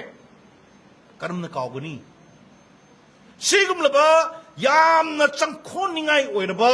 ꯇꯨ ꯆꯨꯡꯕ ꯐꯥꯎꯕ ꯇꯨꯡꯂꯝ ꯆꯠꯀꯤ ꯌꯦꯡꯉꯨꯕ ꯃꯇꯝꯗ ꯃꯁꯤ ꯐꯥꯎꯔꯤꯕ ꯃꯌꯥꯝꯁꯤꯡ ꯑꯁꯤꯒꯤ ꯊꯥꯗꯨꯅꯦꯕ ꯍꯟꯗꯛꯀꯤ ꯊꯥꯁꯤ ꯑꯃꯔꯣꯝꯗ ꯅꯤꯡꯈꯥ ꯇꯝꯅ ꯂꯩꯔꯝꯕ ꯑꯩꯈꯣꯏꯒꯤ ꯏꯔꯩꯄꯥꯛ ꯄꯣꯛꯅ ꯂꯝꯗꯝ ꯈꯣꯏꯔꯤ ꯂꯤꯁꯥꯡ ꯇꯥꯔꯤꯕ ꯁꯅꯥ ꯂꯩꯄꯥꯛ ꯃꯅꯤꯄꯨꯔ ꯁꯤꯒꯨꯝꯕ ꯐꯖꯈ꯭ꯔꯕ ꯂꯩꯄꯥꯛ ꯑꯁꯦ ꯃꯁꯤꯒꯤ ꯂꯩꯄꯥꯛ ꯑꯁꯤ ꯕ꯭ꯔꯤꯇꯤꯁ ꯏꯟꯗꯤꯌꯥꯒꯤ ꯈꯨꯗꯨꯝ ꯆꯟꯗꯅ ꯅꯤꯡꯇꯝ ꯐꯤꯔꯥꯜ ꯀꯪꯂꯥꯗꯒꯤ ꯍꯥꯏꯊꯔꯀꯥꯟꯗ ꯖꯦꯛ ꯐꯤꯔꯥꯜꯅ ꯆꯤꯡꯈꯠꯈꯤꯕ ꯑꯗꯨꯒꯨꯝꯂꯕ ꯑꯗꯨꯒꯤ ꯃꯇꯝ ꯑꯗꯨꯗꯒꯤ ꯆꯪꯊꯔꯛꯄꯗꯨꯅ ꯉꯁꯤꯒꯤ ꯍꯌꯦꯡ ꯍꯪꯆꯤꯠ ꯂꯥꯛꯀꯗꯧꯔꯦꯀꯣ ꯇꯥꯡ 12 ꯁꯤꯗꯩꯗ ꯑꯩꯈꯣꯏꯒꯤ ꯑꯊꯧꯕ ꯀꯌꯥꯅꯣ ꯊꯧꯔꯤ ꯌꯥꯟꯈꯤꯕꯗꯣ ꯃꯤꯌꯥꯝ ꯃꯃꯥꯡꯗ ꯄꯨꯊꯣꯛꯑꯒ ꯊꯧꯔꯤ ꯌꯥꯟꯕꯗꯤ ꯑꯅꯤ ꯈꯛꯇꯅꯤ ꯑꯩꯈꯣꯏꯒꯤ ꯏꯄꯨ ꯑꯣꯏꯈꯤꯕ ꯊꯥꯡꯒꯥꯜ ꯑꯃꯗꯤ ꯇꯤꯀꯦꯟꯗ꯭ꯔꯖꯤꯠ ꯈꯛꯇꯅꯤ ꯁꯔꯥꯏ ꯅꯥꯒꯥꯗꯤ ꯀꯗꯥꯏꯗ ꯌꯥꯟꯈꯤ ꯅꯨꯃꯤꯠ ꯑꯗꯨꯗ ꯃꯄꯥꯟꯗ ꯄꯨꯊꯣꯔꯛꯈꯤꯗꯦ ꯃꯅꯨꯡꯗ ꯌꯥꯟꯈꯤ ꯑꯗꯨꯗ ꯅꯠꯇꯅ ꯑꯩꯈꯣꯏꯒꯤ ꯑꯊꯧꯕ ꯀꯌꯥꯒꯤ ꯄꯨꯟꯁꯤ ꯀꯌꯥꯅꯣ ꯄꯤꯈꯝꯅꯈ꯭ꯔꯤꯕꯁꯦ ꯄꯨꯟꯁꯤ ꯀꯌꯥꯅꯣ ꯖꯤꯂꯥ ꯈ꯭ꯔꯣꯁ ꯊꯥꯈꯤꯕꯁꯦ ꯑꯗꯨꯒꯨꯝꯂꯕ ꯀꯂꯥꯄꯥꯅꯤ ꯍꯥꯏꯕ ꯃꯐꯝ ꯑꯗꯨ ꯊꯥꯈꯤꯕ ꯌꯥꯝꯅ ꯇꯨ ꯆꯨꯡꯅꯤꯡꯉꯥꯏ ꯑꯣꯏꯔꯕ ꯑꯩꯈꯣꯏꯒꯤ ꯑꯣꯒꯁ ꯊꯥ ꯑꯁꯤꯒꯤ ꯃꯅꯨꯡ ꯑꯁꯤꯗ ꯏꯔꯩꯄꯥꯛ ꯏꯔꯝꯗꯕꯨ ꯁꯦꯟꯁ ꯑꯣꯐ ꯅꯦꯁꯅꯦꯂꯤꯖꯝꯒꯤ ꯋꯥꯈꯜꯂꯣꯟ ꯑꯁꯤ ꯈꯔꯗ ꯑꯣꯏꯔꯁꯨ ꯄꯤꯅꯅꯕꯒꯤꯗꯃꯛꯇ ꯏꯄꯥꯛ ꯐꯤꯂꯝ ꯄ꯭ꯔꯗꯛꯁꯟ ꯃꯅꯤꯄꯨꯔꯅ ꯁꯤꯜ ꯂꯥꯡꯉꯦ ꯍꯥꯏꯔꯀꯥꯟꯗ ꯄꯣꯛꯅꯐꯝ ꯂꯝꯗꯝ ꯅꯨꯡꯁꯤꯕꯤ ꯏꯃꯥ ꯍꯥꯏꯅ ꯃꯤꯡꯊꯣꯟꯕ ꯃ꯭ꯌꯨꯖꯤꯛ ꯚꯤꯗꯤꯑꯣ ꯑꯃ ꯄꯨꯊꯣꯔꯛꯄꯁꯤꯕꯨ ꯃꯔꯝ ꯆꯥꯗꯦ ꯍꯥꯏꯅ ꯁꯤꯡꯊꯥꯅꯕꯝ ꯊꯣꯛꯇꯕ꯭ꯔꯥ ꯁꯤꯒꯤ ꯚꯤꯗꯤꯑꯣꯁꯤ ꯌꯦꯡꯗꯁꯅꯨ ꯁꯤꯒꯤ ꯚꯤꯗꯤꯑꯣꯁꯤꯗ ꯌꯥꯎꯔꯤꯕ ꯏꯁꯩꯗꯣ ꯑꯩꯈꯣꯏ ꯇꯥꯗꯁꯅꯨ ꯍꯧꯖꯤꯛ ꯇꯥꯔꯅꯤ ꯍꯧꯖꯤꯛ ꯔꯤꯂꯤꯁ ꯇꯧꯈ꯭ꯔꯦ ꯃꯤꯌꯥꯝꯗ ꯍꯧꯖꯤꯛ ꯐꯣꯡꯅ ꯀꯥꯞꯊꯣꯛꯇ꯭ꯔꯤ ꯇꯥꯍꯟꯗ꯭ꯔꯤ ꯁꯤ ꯇꯥꯔꯕ ꯃꯇꯝꯗ ꯃꯗꯨꯒꯤ ꯃꯌꯦꯛ ꯃꯁꯣꯟ ꯃꯌꯥꯝꯁꯤꯡ ꯑꯗꯨꯅ ꯑꯩꯒꯤ ꯊꯃꯣꯏꯗ ꯆꯪꯈ꯭ꯔꯀꯥꯟꯗ ꯏꯐꯨꯠ ꯀꯪꯉꯕ ꯏꯔꯩꯄꯥꯛ ꯅꯨꯡꯁꯤꯕꯒꯤ ꯃꯤꯅꯨꯡꯁꯤꯒꯤ ꯏꯐꯨꯠ ꯀꯪꯉꯕ ꯑꯩꯒꯤ ꯊꯃꯣꯏ ꯑꯁꯤꯗ ꯃꯗꯨꯒꯤ ꯏꯁꯩ ꯃꯌꯦꯛ ꯑꯗꯨꯅ ꯃꯗꯨꯒꯤ ꯋꯥꯈꯜꯂꯣꯟ ꯏꯊꯤꯜ ꯑꯗꯨꯅ ꯑꯩꯉꯣꯟꯗ ꯆꯪꯈ꯭ꯔꯕ ꯃꯇꯝꯗ ꯈꯖꯤꯛꯇꯪ ꯑꯣꯏꯔꯕꯁꯨ ꯃꯌꯣꯜ ꯃꯆꯦꯠ ꯑꯃꯇꯁꯨ ꯊꯤꯟꯀꯠꯂꯣꯏꯗ꯭ꯔꯣ ꯁꯤꯅꯤ ꯈ꯭ꯋꯥꯏꯗꯒꯤ ꯃꯔꯨ ꯑꯣꯏꯔꯤꯕꯁꯦ ꯃꯁꯛ ꯐꯖꯕꯤ ꯃꯁꯛ ꯐꯖꯕ ꯅꯠꯇ꯭ꯔꯒ ꯍꯩꯊꯣꯏ ꯁꯤꯡꯊꯣꯏꯕ ꯄ꯭ꯔꯤꯊꯤꯕꯤꯒꯤ ꯐꯥꯎꯔꯕ ꯀꯦꯃꯦꯔꯥꯃꯦꯟꯅ ꯄ꯭ꯔꯤꯊꯤꯕꯤꯒꯤ ꯐꯥꯎꯔꯕ ꯗꯤꯔꯦꯛꯇꯔꯅ ꯄ꯭ꯔꯤꯊꯤꯕꯤꯒꯤ ꯐꯥꯎꯔꯕ ꯁꯩꯁꯛꯄꯅ ꯃ꯭ꯌꯨꯖꯤꯛ ꯀꯝꯄꯣꯖꯔꯅ ꯃꯁꯤ ꯄ꯭ꯔꯤꯊꯤꯕꯤ ꯄꯨꯝꯅꯃꯛꯇ ꯄꯨꯝꯍꯦꯟ ꯍꯦꯜꯂꯦ ꯍꯥꯏꯕꯗꯨꯁꯨ ꯑꯩꯈꯣꯏ ꯍꯥꯏꯔꯣꯏꯑꯕ ꯑꯩꯈꯣꯏ ꯍꯥꯏꯖꯔꯣꯏꯑꯕ ꯇꯧꯕꯗꯕꯨ ꯃꯁꯤꯒꯤ ꯀꯃꯟ ꯏꯐꯔꯠ ꯃꯌꯥꯝꯁꯤꯡ ꯑꯁꯤꯅ ꯑꯄꯨꯟꯕꯒꯤ ꯑꯩꯈꯣꯏꯒꯤ ꯏꯐꯔꯠꯁꯤꯡ ꯑꯁꯤꯅ ꯃꯤꯌꯥꯝꯗ ꯅꯥꯀꯣꯡꯗ ꯇꯥꯍꯜꯂꯛꯄ ꯃꯇꯝꯗ ꯀꯔꯤꯒꯨꯝꯕ ꯈꯔꯗꯪꯅꯁꯨ ꯑꯩꯈꯣꯏꯗ ꯄꯤꯒꯅꯤ ꯍꯥꯏꯕꯁꯦ ꯑꯩꯒꯤ ꯆꯞ ꯌꯨꯡꯅ ꯊꯥꯖꯕꯅꯤ ꯄꯤꯕꯗꯨꯁꯨ ꯑꯣꯒꯁ ꯊꯥ ꯅꯠꯂꯝꯗ꯭ꯔꯕ ꯑꯇꯣꯞꯄ ꯊꯥ ꯑꯃꯗ ꯑꯣꯏꯔꯝꯃꯒꯗꯤ ꯃꯍꯥꯎ ꯂꯩꯔꯝꯗꯕ ꯌꯥꯏ ꯁꯤꯒꯨꯝꯂꯕ ꯌꯥꯝꯅ ꯅꯨꯡꯁꯤꯈ꯭ꯔꯕ ꯅꯨꯡꯉꯣꯜꯂꯕ ꯑꯣꯒꯁ ꯊꯥꯁꯤꯃꯛꯇꯗ ꯏꯄꯥꯛ ꯐꯤꯂꯝ ꯄ꯭ꯔꯗꯛꯁꯟꯅ ꯃꯥꯒꯤ ꯃꯇꯝ ꯁꯪꯗꯗꯅ ꯅꯠꯇ꯭ꯔꯒ ꯃꯇꯝꯗꯨ ꯌꯥꯎꯂꯛꯄ ꯑꯗꯨ ꯁꯨꯗꯗꯅ ꯃꯗꯨ ꯃꯇꯝ ꯉꯥꯏꯗꯅ ꯂꯩꯕꯅꯤ ꯍꯥꯏꯕ ꯇꯥꯔꯒꯁꯨ ꯌꯥꯝꯅ ꯃꯤꯅꯤꯡꯐꯨꯜꯂꯤ ꯍꯟꯗꯛ ꯉꯁꯤꯃꯛ ꯔꯤꯂꯤꯁ ꯇꯧꯕꯤ ꯍꯥꯏꯕꯁꯦ ꯌꯥꯝꯅ ꯃꯔꯝ ꯆꯥꯕ ꯑꯃꯗꯤ ꯃꯁꯤꯒꯤ ꯆꯞ ꯆꯥꯕ ꯃꯍꯩ ꯑꯗꯣ ꯑꯩꯈꯣꯏ ꯂꯩꯄꯥꯛ ꯃꯤꯌꯥꯝꯗ ꯐꯪꯒꯅꯤ ꯍꯥꯏꯕꯁꯦ ꯑꯩꯒꯤ ꯑꯆꯦꯠꯄ ꯊꯥꯖꯕꯅꯤ ꯍꯥꯏꯕꯁꯤꯃ ꯑꯩ ꯊꯝꯖꯒꯦ ꯃ꯭ꯌꯨꯖꯤꯛ ꯚꯤꯗꯤꯑꯣ ꯅꯝꯕꯁꯤ ꯑꯩꯈꯣꯏꯅ ꯌꯥꯝꯅ ꯂꯥꯏꯅ ꯂꯧꯏ ꯃ꯭ꯌꯨꯖꯤꯛ ꯚꯤꯗꯤꯑꯣ ꯅꯝꯕꯗꯤ ꯐꯤꯆꯔ ꯐꯤꯂꯝ ꯑꯃ ꯅꯝꯕꯗꯒꯤ ꯍꯦꯟꯅ ꯂꯨꯏ ꯌꯥꯝꯅ ꯂꯨꯕꯅꯤ ꯃ꯭ꯌꯨꯖꯤꯛ ꯚꯤꯗꯤꯑꯣꯗ ꯀꯨꯝꯒꯗꯧꯔꯤꯕ ꯑꯦꯛꯇꯔꯁꯤꯡ ꯑꯗꯣ ꯃꯥꯅ ꯇꯧꯒꯗꯧꯔꯤꯕ ꯑꯦꯛꯁꯤꯡ ꯑꯗꯣ ꯃꯗꯨꯁꯨ ꯑꯉꯛꯄ ꯐꯪꯅ ꯂꯨꯏ ꯁꯤ ꯑꯩꯈꯣꯏ ꯀꯅꯥꯁꯨ ꯔꯤꯗ ꯇꯧꯗꯦ ꯀꯅꯥꯝꯇꯅ ꯔꯤꯗ ꯇꯧꯗꯦ ꯀꯅꯥꯝꯇꯅ ꯃꯗꯨ ꯄꯥꯔꯨꯗꯦ ꯀꯅꯥꯝꯇꯅ ꯃꯗꯨ ꯅꯩꯅꯔꯨꯗꯦ ꯑꯩꯅ ꯉꯁꯥꯏ ꯍꯥꯏꯔꯤꯕ ꯑꯦꯁꯊꯦꯇꯤꯛꯁ ꯑꯣꯐ ꯑꯩꯈꯣꯏꯒꯤ ꯀꯜꯆꯔ ꯑꯗꯨꯒ ꯂꯣꯏꯅꯅ ꯑꯩꯈꯣꯏꯒꯤ ꯁꯦꯟꯁꯤꯕꯤꯂꯤꯇꯤꯁꯦ ꯏꯔꯩꯄꯥꯛ ꯅꯨꯡꯁꯤꯕꯒꯤ ꯅꯦꯁꯅꯦꯂꯤꯖꯝꯒꯤ ꯄꯦꯇ꯭ꯔꯣꯇꯤꯖꯝꯒꯤ ꯑꯗꯨꯒꯤ ꯁꯦꯟꯁ ꯑꯗꯣ ꯑꯩꯒꯤ ꯊꯃꯣꯏꯁꯤꯗ ꯀꯌꯥ ꯌꯥꯝꯅ ꯑꯩꯉꯣꯟꯗ ꯐꯥꯎꯍꯟꯕ ꯉꯝꯕꯒꯦ ꯍꯥꯏꯕꯗꯣ ꯃꯗꯨ ꯍꯥꯟꯅ ꯃꯔꯨ ꯑꯣꯏꯌꯦ ꯐꯤꯂꯝ ꯅꯝꯒꯗꯧꯔꯤꯕ ꯐꯤꯂꯝ ꯀꯨꯝꯒꯗꯧꯔꯤꯕ ꯂꯣꯏꯅꯃꯛ ꯑꯦꯛ ꯇꯧꯒꯗꯧꯔꯤꯕ ꯈꯨꯗꯤꯡꯃꯛ ꯄꯨꯝꯅꯃꯛꯁꯤꯡ ꯑꯁꯦ ꯃꯁꯤꯅ ꯃꯗꯨꯒꯤ ꯋꯥꯈꯜꯂꯣꯟ ꯏꯊꯤꯜ ꯑꯗꯣ ꯑꯩꯈꯣꯏꯒꯤ ꯄꯨꯛꯅꯤꯡꯗ ꯍꯥꯟꯅ ꯐꯥꯎꯍꯟꯕ ꯑꯃ ꯃꯊꯧ ꯇꯥꯏ ꯑꯗꯨ ꯑꯣꯏꯕ ꯇꯥꯔꯕꯗꯤ ꯑꯩꯈꯣꯏꯅ ꯆꯪꯁꯤꯟꯒꯗꯧꯔꯤꯕ ꯃꯁꯤꯒꯤ ꯀꯩꯅꯣꯁꯦ ꯌꯥꯝꯅ ꯍꯦꯟꯅ ꯃꯥꯏ ꯄꯥꯛꯀꯅꯦꯕ ꯃꯥꯒꯤ ꯀꯦꯃꯦꯔꯥꯒꯤ ꯂꯦꯡꯒ꯭ꯋꯦꯖ ꯑꯃ ꯂꯩꯖꯩꯀꯣ ꯃꯥꯒꯤ ꯇꯣꯉꯥꯟꯕ ꯂꯦꯡꯒ꯭ꯋꯦꯖ ꯑꯃ ꯂꯩꯖꯩ ꯃꯥꯒꯤ ꯐ꯭ꯔꯦꯝꯅꯤꯡꯒꯤ ꯋꯥꯗꯨ ꯇꯣꯛꯊꯣꯛꯁꯤ ꯃꯥꯒꯤ ꯔꯤꯗꯝ ꯑꯃ ꯃꯥꯒꯤ ꯂꯦꯡꯒ꯭ꯋꯦꯖ ꯑꯃ ꯀꯩꯗꯧꯕꯒꯤꯗꯃꯛꯇ ꯁꯤꯒꯤ ꯀꯦꯝꯄꯦꯟꯁꯤ ꯀꯔꯤꯒꯤ ꯇꯧꯔꯤꯕꯅꯣ ꯁꯣꯝꯗ ꯍꯥꯏꯔꯛꯏꯁꯤ ꯀꯔꯤ ꯃꯔꯝꯒꯤꯅꯣ all these things meaningfully away kanodadi music video dadi masi mathau tai yamna lubani music video numbers aduna aikoina isai du pharaga isai du su phara phada khangde tungdagi akoi su film ga ji kabak sabak sum mi matung inaba hai tare na khoi di kaimta su khangjaba ju na chade ko mi matung ilaga sum yengjaba sasaba matam do uiba isai sakadru mi do isai mayak to kana ngona adu harga ama asom masin leng ni sur phaba phada brai khangde mangonda kaya yamna power bage power bage ai khangde madu masin leng ga du chil leng badu manadra ga ka harga mo mana halloina handuini adugi magi feelings to di adugi kenu du di yauk de asi akhun loi ubo phange sigi momentum se akhoi thugai gom change sigi akhoi music video haibesta adu kramai thugai ni magi technical mayamam lei magi device mayamam lei magi akhoi system mayamam lei ba acting gi adu ke kari system mayamam lei ba haiba pot punamak sing se aikoina saruk chama du gi manung da chama ma khangdra su chama du gi manung da khartang khang kan da aikoina masigi keno si tawraba adu targadi aikoi gi talent lei raba actor mayam sing si kamaina madu act togodage kamai togodage haiba se angak pa amne chi ai migi di pandi pale ko Hong Kong gi apawa actress simli mazi up da ka action gi heroine ni hergu khangni Jackie Chan ina apawa magi opposite ta kummani ta bayam hore ne ti yenga khangni akhoi gi police story ga na leibedu adu gi film madu dai da yauri nupi do Maggie Chewang haidu adu moi wakhalon jeng ti yengbiyo Power actor mayam sing asina kramai na moina tawgesi only short masama sin masama lona na buhona matamda makoi na thadari wakal makoi labor makoi midyang makoi idea mayam sing asi kramai na madu akoi magi transformation du kramai na acting nom da tawpa gesi adugi podo magi ning matung du ga di tokthui film nam tokthui ti power jani hogi powering hogi international organization singi maji ambassador oina leiri ne toktoi ne adumai torodana ngasigi pongna phom lamdam ima nuksibi haiba se masi sumsoi soidra mai pakani aduga sideida ihan hanboina ai isanupi ithoina su man ek tori na haire ure ma akoi uji wari su sanare man su haijari masana magi mapunsi ahan bakumbani haidana se ahan baisem lui first impression na siam na lui ai tokai ada ai maming lebe yai adubo inong no pot amada aina khong karmaina thangjin gadage kamain to godage haisi ma experience leiba misak ama oina tarai na torumni thajade yamna section na torungani khali aduga aikoina music video har kanda aikoi ake amo phajaba adom maikirom na ngakto uragadi madugi kanu mahawdu mayeng du tagani haibo wakalol se thamjage aduna ngasigi ai yamna tena thamjaba wafam khara asida asoiba angamba yaurbasu miam pumna mang ngangpiu adugo loinana sigi puthoiba asina aikoi khudimakta anobo pupingda wakalda anobo mayol matang irei papu nungsibagi miam nungsibagi tungam chapu nungsibagi adumo wakal amamamdam pokpa tarabadi ai masimata su mama oibisinda mapa oibisinda haijage adom na nungsina yo iba isa nupi edo aduni isi na tumna leiba matamdo madui matamduda nasagi tangang ba isi na tummiba mai thong adu munna yenga minute mangadang wakal khanbiyo ba ima ibungo nungsiba ipagi ibungo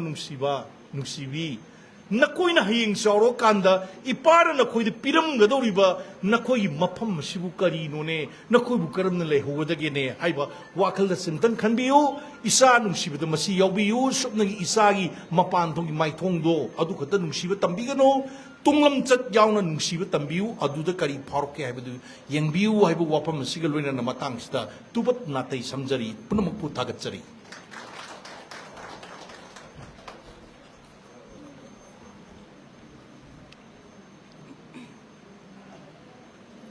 थागतचरी तामो ममल यामलबा वाफम कया मा थंबिरमे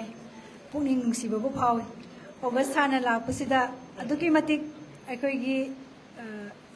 ꯇꯨꯡꯂꯝ ꯆꯠꯀꯤ ꯍꯥꯏꯖꯕ ꯇꯥꯔꯦ ꯍꯧꯈꯤꯕ ꯊꯧꯗꯣꯛ ꯀꯌꯥ ꯑꯃꯁꯨ ꯇꯥꯃꯣꯅ ꯅꯤꯡꯁꯤꯡꯕꯤꯔꯝꯃꯦ ꯂꯣꯏꯅꯅ ꯉꯁꯤꯒꯤ ꯐꯣꯡꯒꯗꯧꯔꯤꯕ ꯃ꯭ꯌꯨꯖꯤꯛ ꯚꯤꯗꯤꯑꯣ ꯑꯁꯤꯁꯨ ꯑꯗꯨꯛꯀꯤ ꯃꯇꯤꯛ ꯏꯃꯥ ꯂꯩꯕꯥꯛꯄꯨ ꯅꯨꯡꯁꯤꯕ ꯑꯃꯁꯨ ꯑꯣꯏꯔꯦ ꯑꯗꯨꯅ ngasi ꯂꯦꯡꯕꯤꯔꯛꯂꯤꯕ ꯃꯤꯄꯨꯝ ꯈꯨꯗꯤꯡꯃꯛꯅ ꯏꯔꯝꯗꯝꯁꯤꯕꯨ ꯍꯦꯟꯅ ꯅꯨꯡꯁꯤꯍꯟꯕꯒꯤ ꯑꯗꯨꯒ ꯇꯨꯡꯗ ꯍꯧꯒꯠꯂꯛꯇꯣꯔꯤꯕ ꯑꯩꯈꯣꯏꯒꯤ ꯇꯨꯡꯂꯝ ꯆꯠꯀꯤ ꯍꯥꯏꯖꯕ ꯇꯥꯔꯦ ꯁꯤꯁꯤꯗ ꯅꯨꯡꯁꯤꯕ ꯎꯠꯄꯤꯕ ꯌꯥꯔꯤꯕ ꯃꯈꯩ ꯏꯆꯥꯁꯤꯡ ꯂꯣꯏꯅꯕꯗꯕꯨ ꯑꯣꯏꯔꯣ ꯃꯔꯨꯞ ꯃꯄꯥꯡꯁꯤꯡꯕꯨ ꯑꯣꯏꯔꯣ ꯐꯤꯂꯝꯒꯤꯗꯕꯨ ꯑꯣꯏꯔꯣ ꯑꯦꯅꯤ ꯃꯐꯝ ꯈꯨꯗꯤꯡꯃꯛꯇ ꯑꯣꯐꯤꯁꯇꯕꯨ ꯑꯣꯏꯔꯦ ꯑꯃꯅ ꯑꯃꯕꯨ ꯔꯦꯁꯄꯦꯛ ꯇꯧꯅꯕ ꯅꯨꯡꯁꯤꯅꯕ ꯍꯥꯏꯕꯁꯤꯗꯒꯤ ꯑꯍꯦꯟꯕ ꯑꯃ ꯂꯩꯇ꯭ꯔꯦ ꯍꯥꯏꯕ ꯋꯥꯐꯝꯅꯤ ꯇꯥꯃꯣꯅ ꯊꯝꯕꯤꯔꯝꯃꯤꯁꯦ ꯇꯥꯃꯣꯕꯨ ꯑꯃꯨꯛꯀ ꯍꯟꯅ ꯊꯥꯒꯠꯄ ꯐꯣꯡꯗꯣꯛꯆꯔꯤ ꯑꯗꯨꯒ ꯉꯁꯤꯒꯤ ꯉꯁꯥꯏ ꯐꯦꯂꯤꯁꯤꯇꯦꯁꯟꯗ ꯂꯥꯛꯄꯤꯍꯧꯗꯕ ꯑꯣꯖꯥ ꯃꯤꯡ ꯑꯣꯏꯅ ꯄꯟꯖꯔꯕꯗ ꯕꯤꯃꯣꯜ ꯇꯥꯎꯔꯦꯝ ꯀꯣꯁꯇ꯭ꯌꯨꯝ ꯗꯤꯖꯥꯏꯅꯔ ꯍꯧꯖꯤꯛ ꯂꯦꯡꯕꯤꯔꯛꯂꯦ ꯍꯥꯏꯗꯨꯅ ꯇꯥꯛꯄꯤꯔꯛꯑꯦ ꯑꯗꯨ ꯁ꯭ꯇꯦꯖꯇ ꯉꯥꯛꯇꯪ ꯂꯦꯡꯈꯠꯄꯤꯔꯛꯅꯕ ꯅꯣꯂꯨꯛꯅ ꯅꯤꯡꯁꯤꯡꯖꯔꯤ ngasi thauram asigi makha sathajarapasu oina chugesi phampham langda lengsinbiriba oja ming oina panjarabada N Surjit Kanta BB Surjit Chairman in charge Film Forum Manipurna oja Bimol Tauremda felicitation tobinaba ningsingjari masigi hek matung ojagi chugesi oba wapham thambinaba su nolokna ningsingjari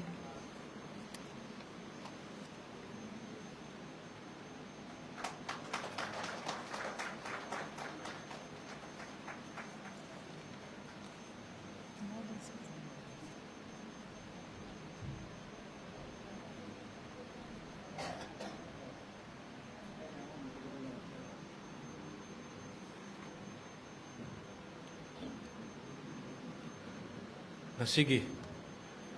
Ipak Film Manipur Production Manipurna Koigi Music video ama releasing function sida may tangon election video ba President gi phampham lang election video ba Madam RK Nayan Sana former chairman Manipur State Social Welfare Board amadi Sip Petrol Ipak Film Production Manipur ikai kumna uchari amadi aigi yamba matam sangna film gi lamda loina jaraklaba Narendra Ningomba yamba Manipur State Kala Academy awardee amadi cultural activist yamba bu han maktada ikai kumna uchari amadi ngasi Dice the Lensin Biriba Mamal Yamlaba Sigi album Sigi crew members sing amadi artist sing aduga invitees phangna lengbirikliba chilenau marut mamang oja guru halaman media gi person sing kai khunu uchari ai thoidongna wangang bayam haijate yam thoidongna yam sangna ngangjaroi ai yam tenna ai thamjage Haujik yamba tamo Narendra Ningomana yam ek sengna thambirame Hojik thasi August thasi kari thano haina sugane tame ai khoisu picking aida pisak picking aida school taming high school taming la live da 13 August si akoi sailing competition tawdana laibang ne mai sai changdam na dana angpa phangna hai tare club da school da kaida am tawme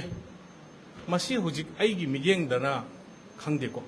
masi kitang handabagi mami ma tabra haina khalli aigi miyeng da sigi matam sida akoi gi inau rakishna sigum laba pongnabam lamdam imanum sibi haina thonba sigum laba Manipuri patriotic music video ma handaki thaside matam chana haitare matam chana puthorok pasi masi ai production team amadi inau rakesh po ai haningai leiten thagale isai je koi udri kanamta masida aikoi ireibak nungsiba ireibak ko saithaba poshakara soidan mami tani habisi ai thajabani masi aikoi yam tawam thoine khale ireibak nungsiba se aikoi je hojik se magi mathau chen manara natraga karina no ireibak nungsiba se kitang sang handabra aina sum khajabani ko aikoi mayam se ireibak nungsibagi wakalon se khaji chang hanadagi kitang handabra haina aina sum khanjaba hojik se 13 August sida aikoi gi BB Impal TV channel ana koi ki TV channel am khak leje IS TV ka collaborate tawraga hariba channel si local channel thabani 13 August da aisu Rakesh ki baton se invitation se laktangi mamang da aisu sum khandarak pada akoi si ngasain haje ke badu akoi na angang ori de school da college da club da kaida tawrumba mayam se hujik si mami kra samak padongna tawrupasi urak pada aisu hariba 13 August da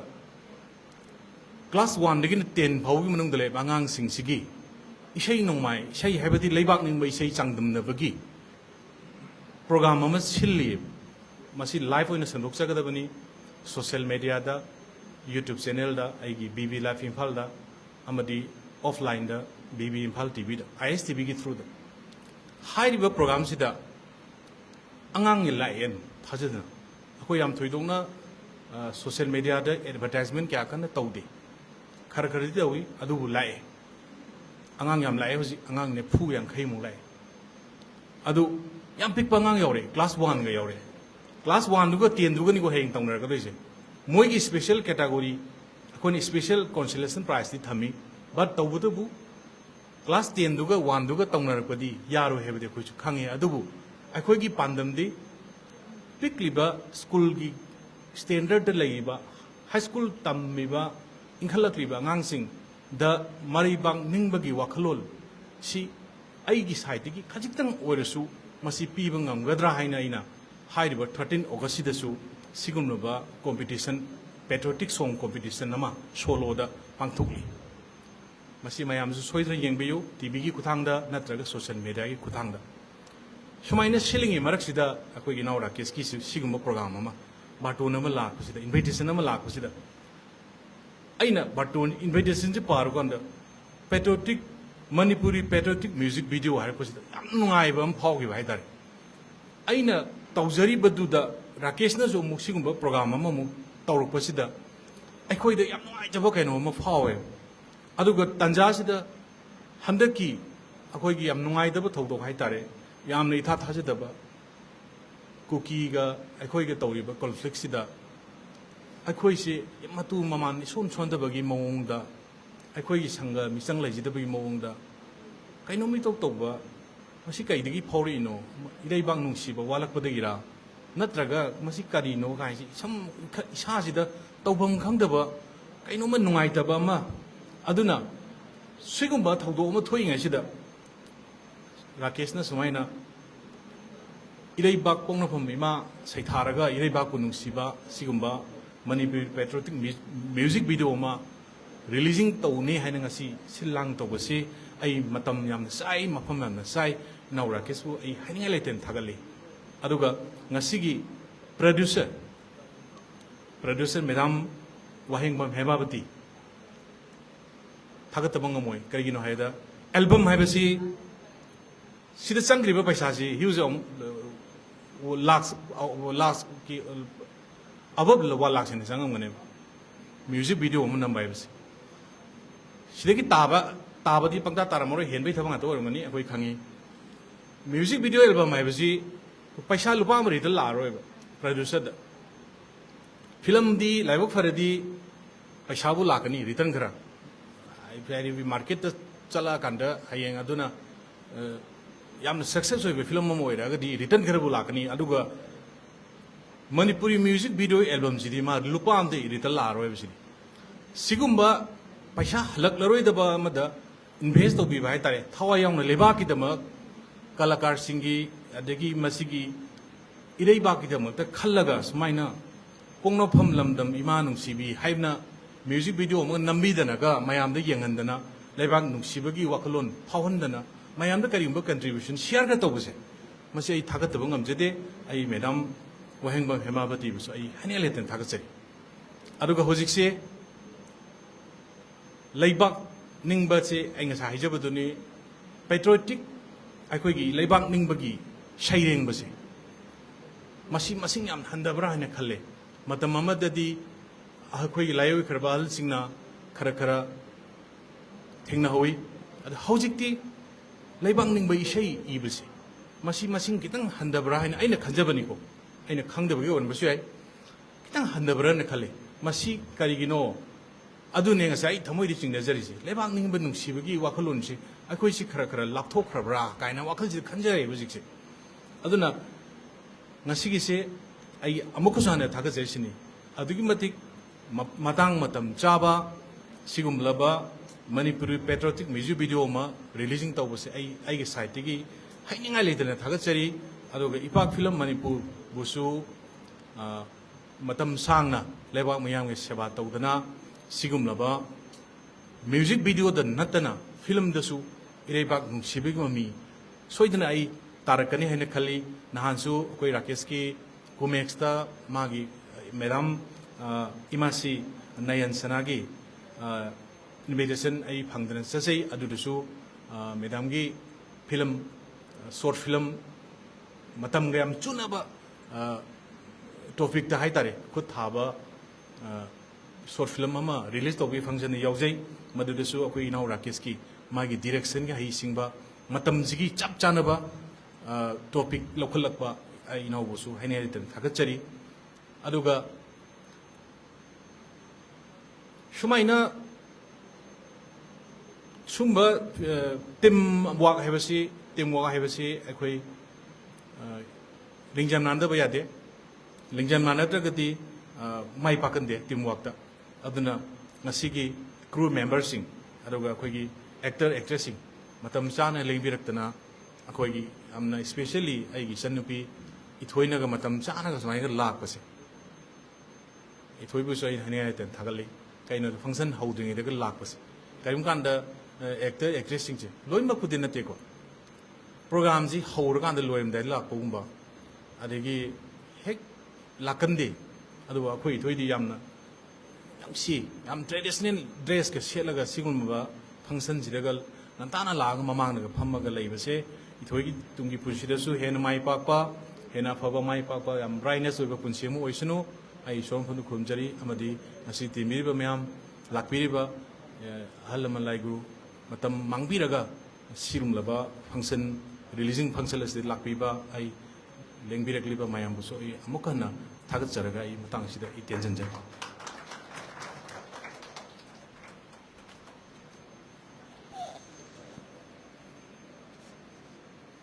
tamo thagachari mingoina panjarabada ngasigi chupkes ki pampham lang da lengshin biriba N Surjit Kanta BB Surjit Chairman in Charge Film Forum Manipur mamal yamna wafam kaya ama thambiramba amadi ngasigi music video hosta sangiba matam sen changba matam sangba amadi members sing aduki matik maru oiba loina na koi actor actress sing sina hujikti kitang film hena kum khalakpa natra kitang popular oiragadi matam sadana hekta lakpase matam saba haibasi isana discipline ma dum ngaksa gadabani na khanjai ai wakhal dadi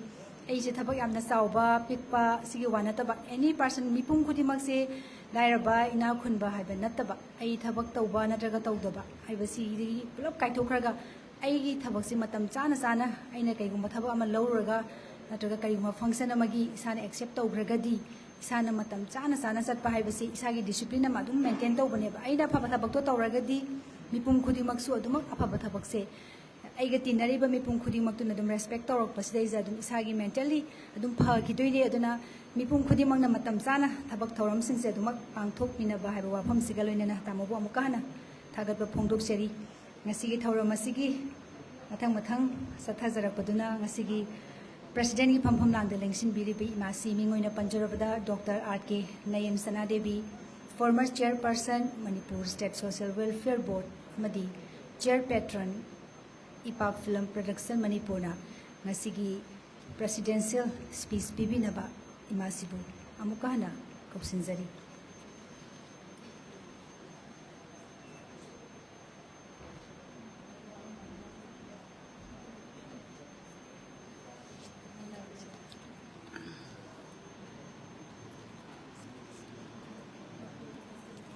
ngasigi patriotic